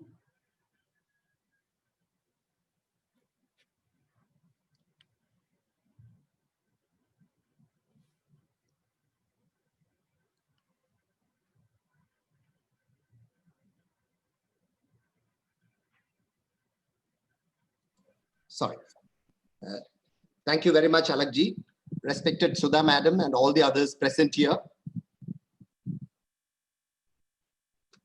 I join all of you in paying our respect and tribute to Professor L.K. Deshpande. And at the outset, let me express our heartfelt condolences to Madam Deshpande and the family members, and pray to the Almighty to give you the requisite strength to tide over this very difficult phase. My association with Professor Deshpande is almost 3 decades old, and it's related to a particular course that the Indian Society of Labor Economics had initiated in the early 90s. It was anchored by Alakji. Some of these stalwarts, it's also a time to remember them. Professor Papola, Professor G.K. Chadda, Professor Ashok Mathur, to name a few, along with Professor L.K. Deshpande, had actually conceived that course. I still believe this is one of the finest contribution that the Indian Society of Labor Economics has provided to promote labor research. And a large number of people, especially youngsters at that point of time who are now at very reputed positions, had attended this course. And almost everyone here in some way had come to as a resource person. So as this course was a 21-day residential course, we had an association with the association had a collaboration with the V.V. Giri National Labour Institute, and I was very fortunate that I was made the coordinator. I was pretty young at that time, formative years at my institute. So that gave me an opportunity to meet a large number of people, stalwarts in the area of labor studies. And for the first course, almost every resource persons were from Delhi, except, Madam would remember, Madam Sudha Deshpande and L.K. Deshpande flying in from Mumbai. So Alakji had instructed that they should be taken care of, put in the hostel at the NLI. So I had tied up with my hostel. I was in the class. So I went when they came to the institute to welcome them. There started the story. I don't know whether I welcomed him or he welcomed me. There was a very bright, as many people said, a wonderful laughter.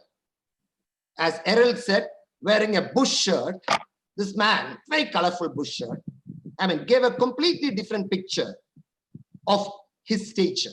So that made me quite easy. Then I took him to his room and I said, sir, they're taking a morning flight, that please take rest. You have a lecture in the afternoon. Then he said, who is taking the lecture now?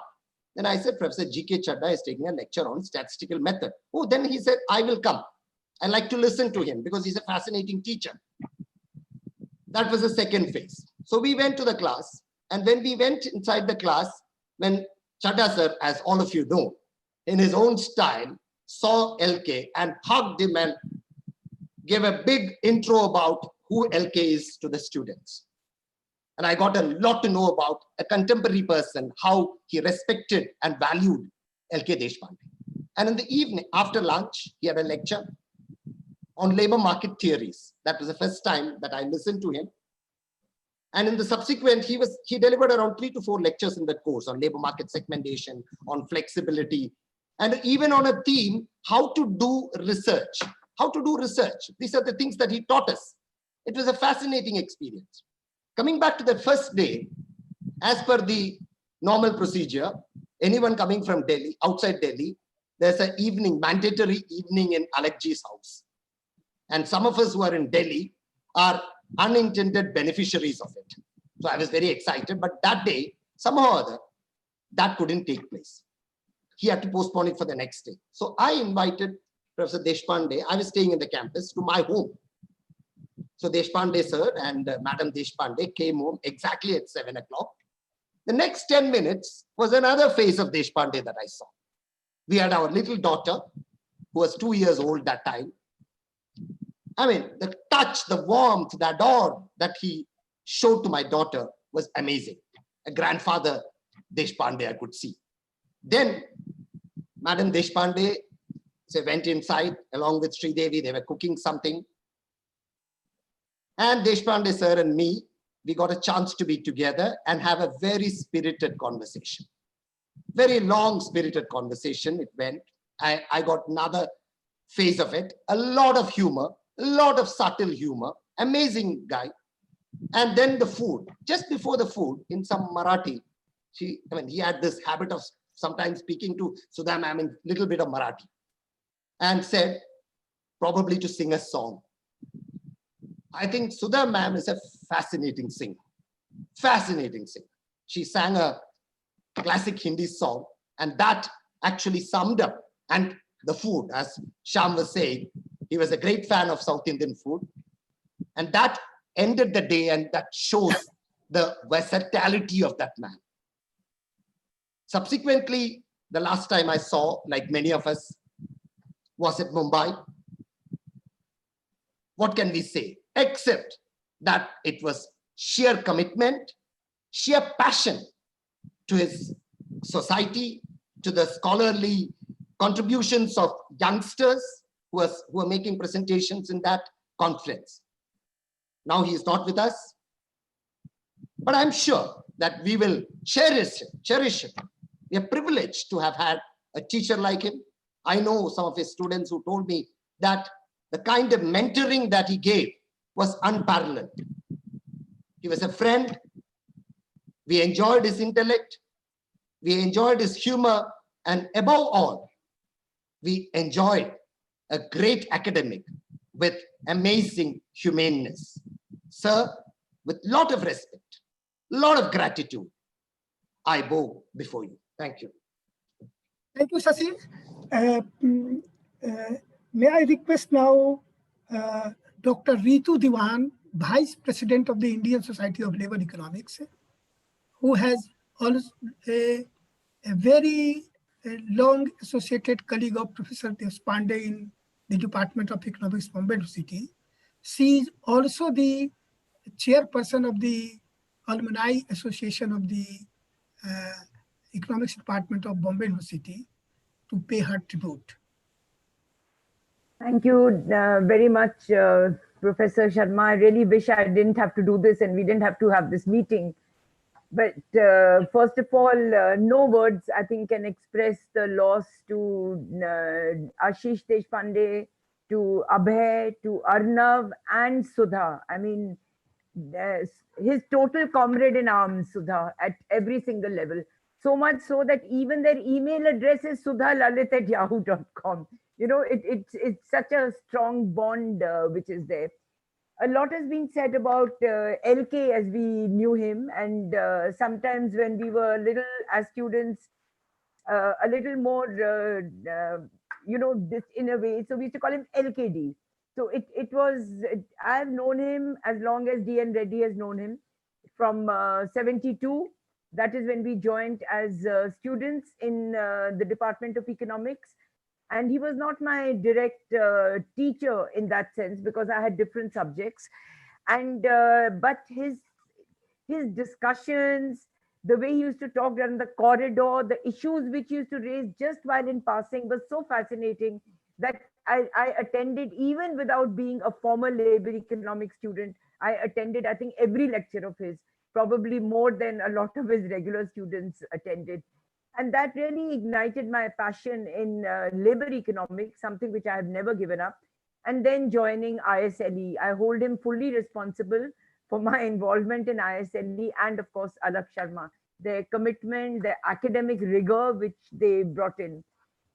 Later on, when I joined the department, LK and we shared development economics paper. Sita was also there. And of course, as a colleague, as a director, when he became, and I must say that when he joined, when he became the director, it was really he and Nachne. I think these are the two people we depended on absolutely totally, in the sense we knew they had our back at every single level. No malice, no politicking, no backbiting, absolutely nothing. And this kind of a support was there even when we were students, because in the 70s, Kannan, I think, was still doing his PhD there. Sita was there, and we went on a university strike, and we locked up the university gates. And of course, as students, we never had money to buy locks, but he and Brahmanand and DeCosta actually gave us locks to lock up those gates. And that's the first time I really understood that, one, the importance of dissent and the importance of raising issues when you are a constituency and you're a stakeholder. And that focus on dissent I think the support to dissent, the support to disagree and still be together, is something which he held right till the end. There were many discussions which we had. One didn't agree on everything. But I think the right to disagree is something which was very, very important, and something which I really learned from him. There is also, of course, the fact of his academic work. Many people have spoken about it, so I'm not going to repeat everything that he said. But certainly I know in the 70s, 80s, our department was internationally, not only nationally, but internationally renowned on the issue of labor economics, on econometrics, on agriculture. And I'm little sad to say that the labor economics component in our department has really should have been much stronger in terms of the legacy, in terms of the continuation. But the legacy, of course, will continue from a whole lot of students and a whole lot of indirect students like us who have benefited from him and from his discussions. Just 2 years ago, before our conference, 3 years ago, when the whole issue of labor codes came in, I had a long discussion with him. We have this joint panel of the Indian Association of Women's Studies, of which I'm president, and ISLE, which I think the two professional organizations which have come together, only two professional academic organizations which come together every year on every single platform. And I discussed this issue of labor codes, and it was an aspect that he was very, very, very concerned with, because it really took away a lot of rights. It deepens segmentation, it reduces flexibility, and it takes away the focus from the rights of workers, which is really what labor economics is essentially at a very, very fundamental level all about. There's a lot more to say, but I remember those long lunches which lasted for, I think, 4 hours. When Sudha joined us in 79, it was like as if the family was complete. Nachne would come, and of course we had Mashruwala and several other people, and we had these long 3-4 hour lunches which always invariably ended in a song or in a demand from Sudha to please bring more food the next day, because we always ate up Lalit's dabba at every time that we were together. There's, like I said, a lot more to say, but I will just end that as the chair of the alumni, I put forward that any activity in the name of LK Deshpande that ISLE, IHD wants to take forward, please take the Alumni Association as part of your group and the entire support. There are really no words, Sudha, Arnav, Ashish, Abhay, to express. I will just end here. Thank you so much. Unmute yourself, please. Kindly unmute yourself, Professor Sharma. Yeah. Thank you, Dr. Ritu Diwan. We will certainly carry it forward. Friends, Dr. Rizwanul Islam is among us. As I had introduced him, he has been a very senior professional of ILO and very closely associated with the Indian Society of Labor Economics.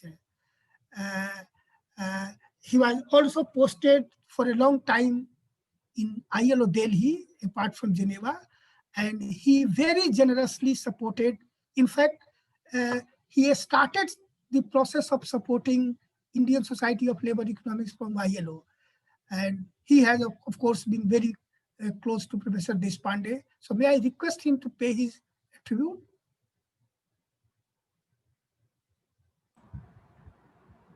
Dr. Islam? Dr. Islam, may I request you to please unmute yourself? Okay, can you hear me now? Yeah. Thank you very much. Let me first thank the ISLE for inviting me to join this meeting to pay tribute to Dr. LK Deshpande. Dr. Sudha Deshpande and other friends, it's really a pleasure and honor for me to join you this morning. I'm obviously deeply saddened to hear that Dr. LK Deshpande is no more. Although he has been associated with Bombay University, we have heard that he spent a considerable amount of time with the IHD. And actually, I had the opportunity to interact with him through the IHD and the Indian Society for Labor Economics. No conference, no annual conference of the ISLE could be thought of without Professor Deshpande. And when I used to go to the conference, the persons who were specifically on my list to meet included Dr. Deshpande. And I really cannot think of another conference without his presence. A very soft-spoken person. Many of you have said this.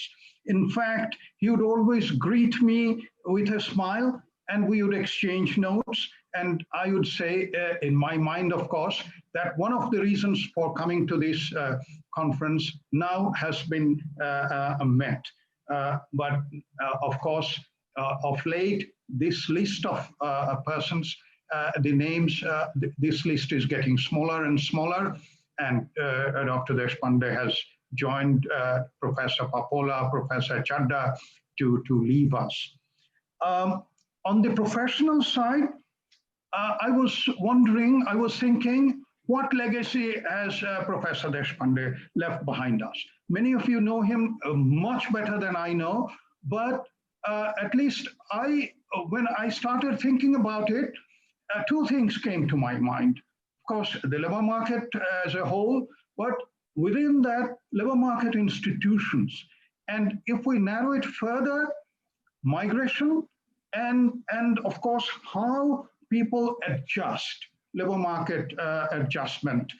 These are the areas in which I think he has devoted a lot of time and perhaps the future generation would remember him for some of these work, including, of course, labor market segmentation.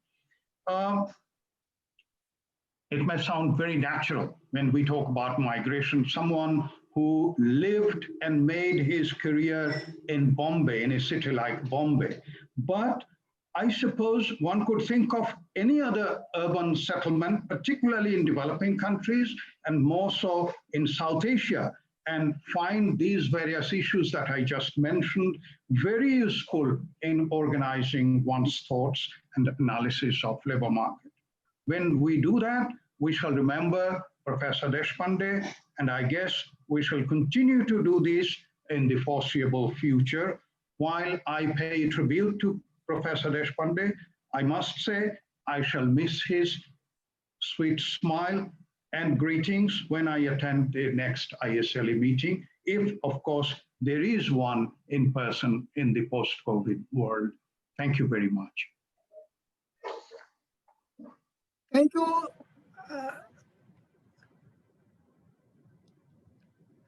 Thank you, Dr. Islam.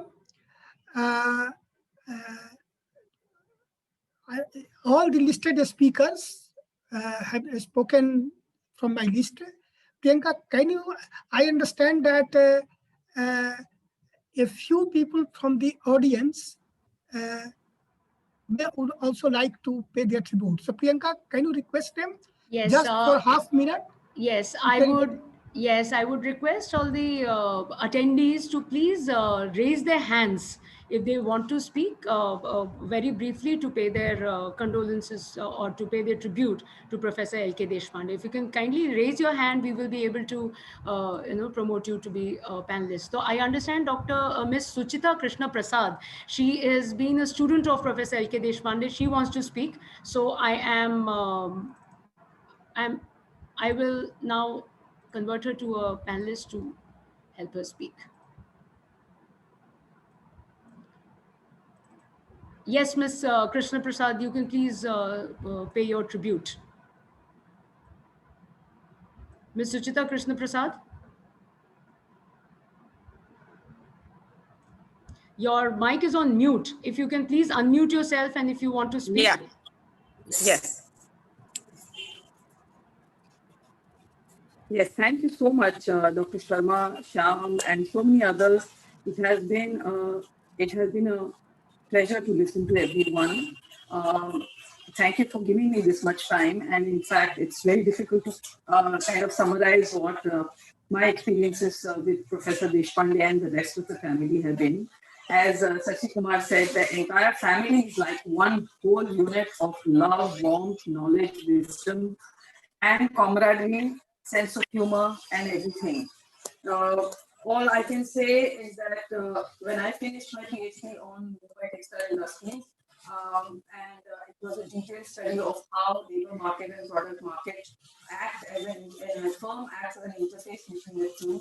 Dr. Deshpande had a lot of hopes from me to pursue further and take important clues from theirs. In fact, he had spoken to very important people in the labor economics field in the international arena about my work, and he was very excited about and hopeful that I would pursue those lines further. I didn't do that because I had very important expectations from my family at that time.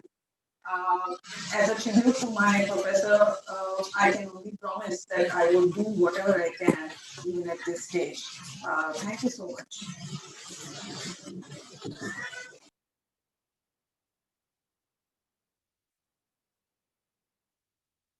Anybody else? Yeah, if there's any other attendee who wants to speak, I would request them to please raise their hands. Otherwise, you can please place your messages in the Q&A box as I announced earlier.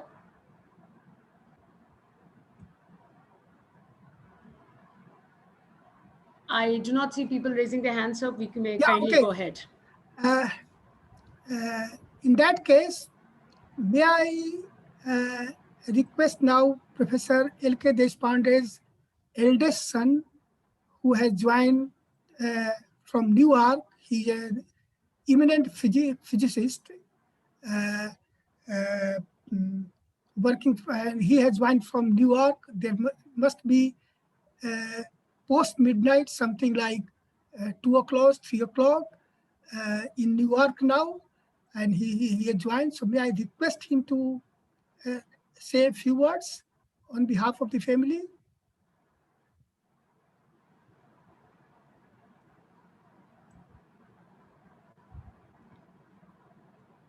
May I request Mr. Abhay Deshpande to please unmute himself?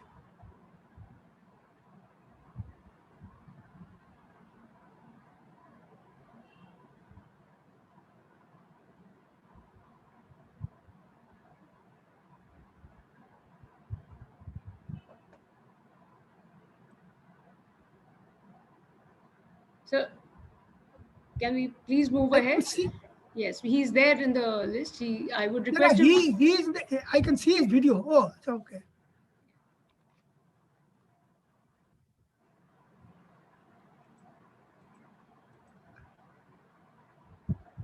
Mr. Deshpande, you're muted. Would request you to kindly unmute yourself.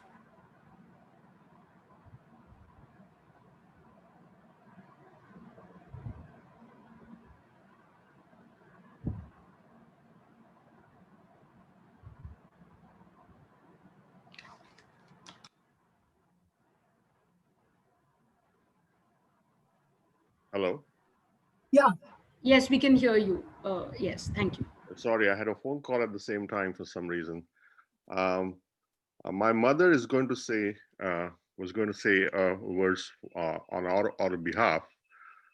He will also speak, you speak, and then after you, she will speak. Okay. Well, I just want to thank you all on behalf of the whole family. It was nice to meet you. I have seen some of you in person when we were growing up, and over many years we have not met and only communicated over media, social media. It was good to see you. It was good to see my father's influence on you.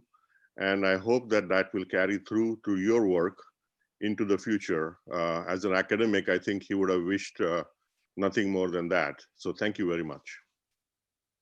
Thank you, Abhay. Professor Siddharth Deshpande, friends, you know, life companion, life friend, colleague of Professor Deshpande. And both Deshpandes were considered to be a team. Many references came. Almost everybody talked about Professor Siddharth Deshpande. So may I request Madam to say a few words on this occasion? Thank you, Professor Sharma.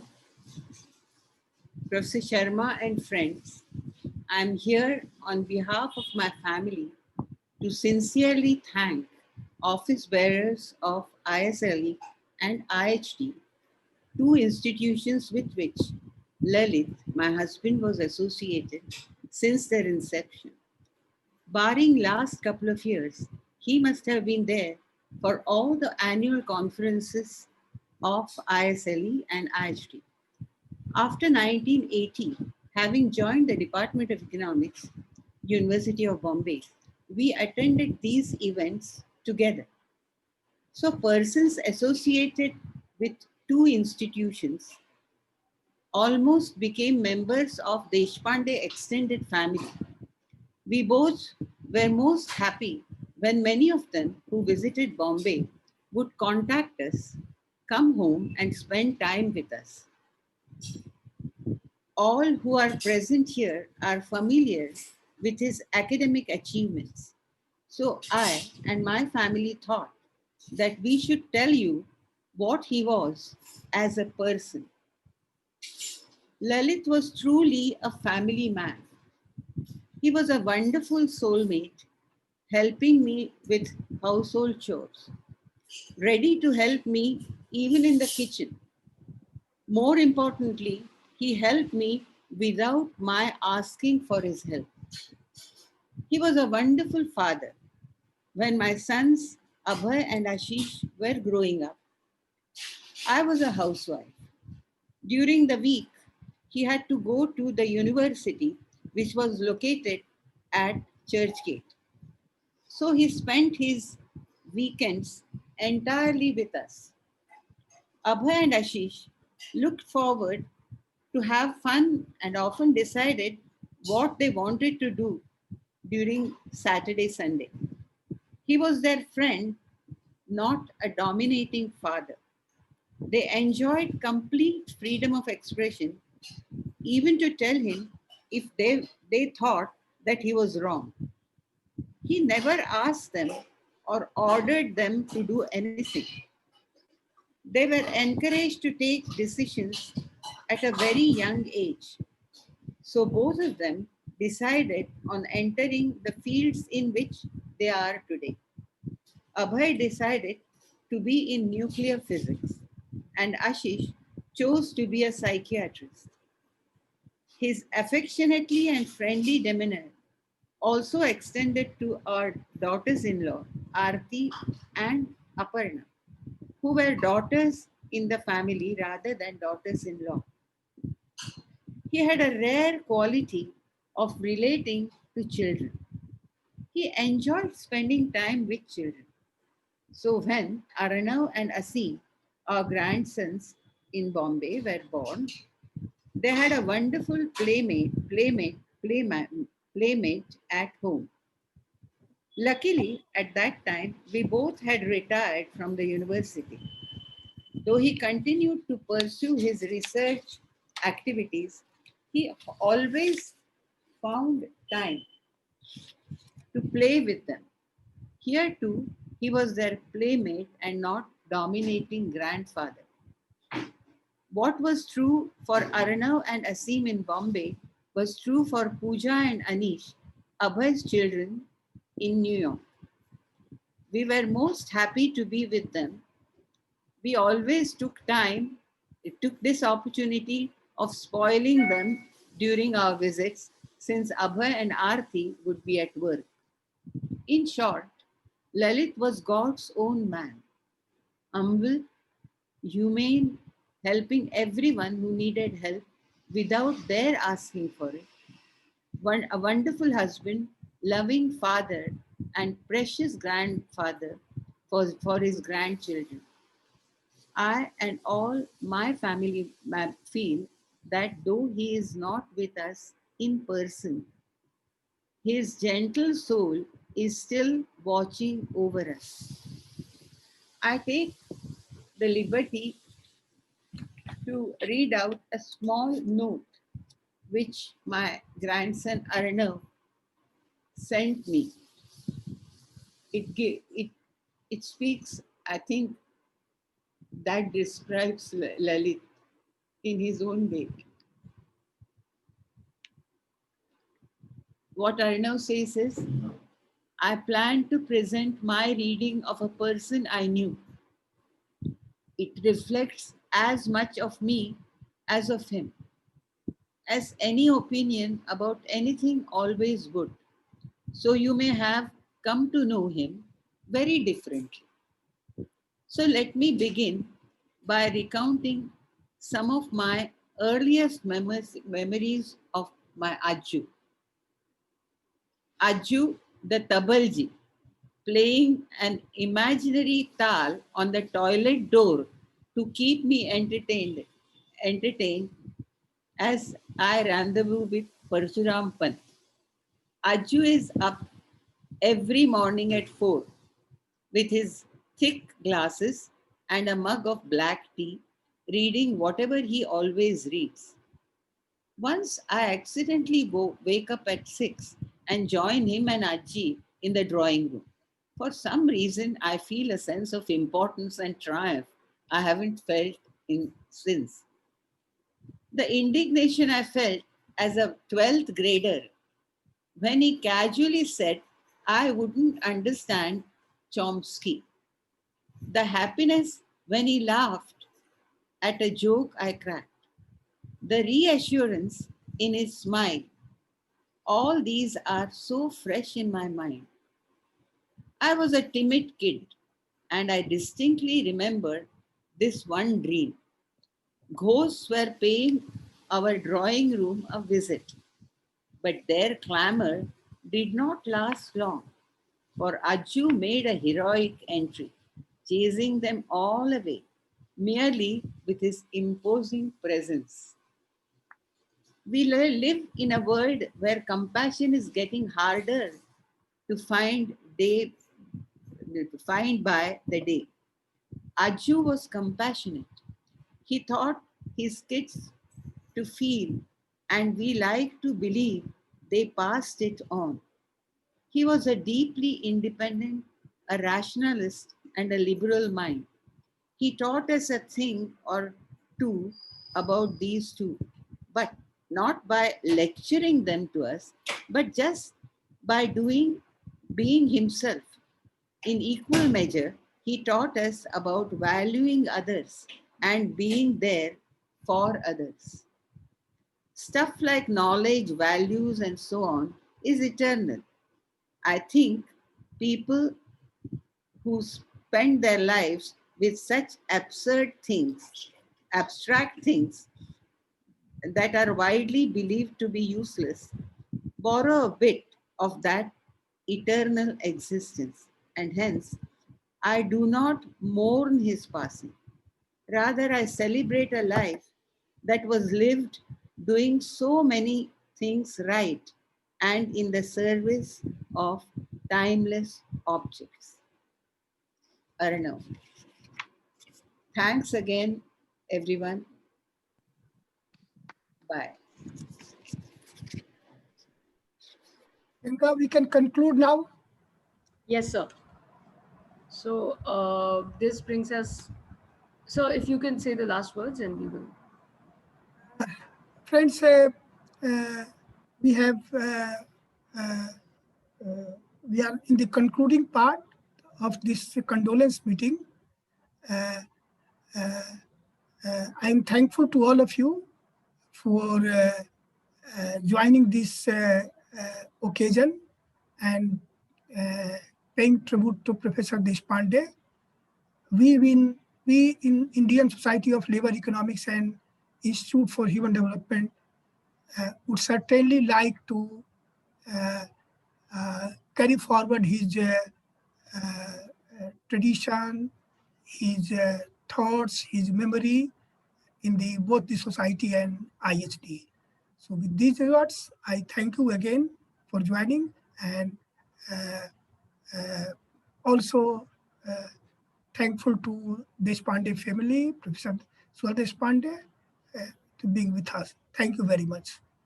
Yes, so thank you all for joining, and to the family of Professor L.K. Deshpande. I represent the youngest generation from IHD. I have had the privilege of getting his blessings. I have met him in several conferences since the past 8-9 years that I have been working on. I have had the privilege of having his hand on my head when I visited him during the 60th conference. So, dear ma'am, please accept our condolences, and please remember we are all there, and we look forward to your blessings to continue with us. And I'm sure sir up there is giving his blessings to us too. Thank you very much for joining, and people who have sent their messages, I will make sure that I will compile them and share it with Professor Deshpande's family. Thank you very much.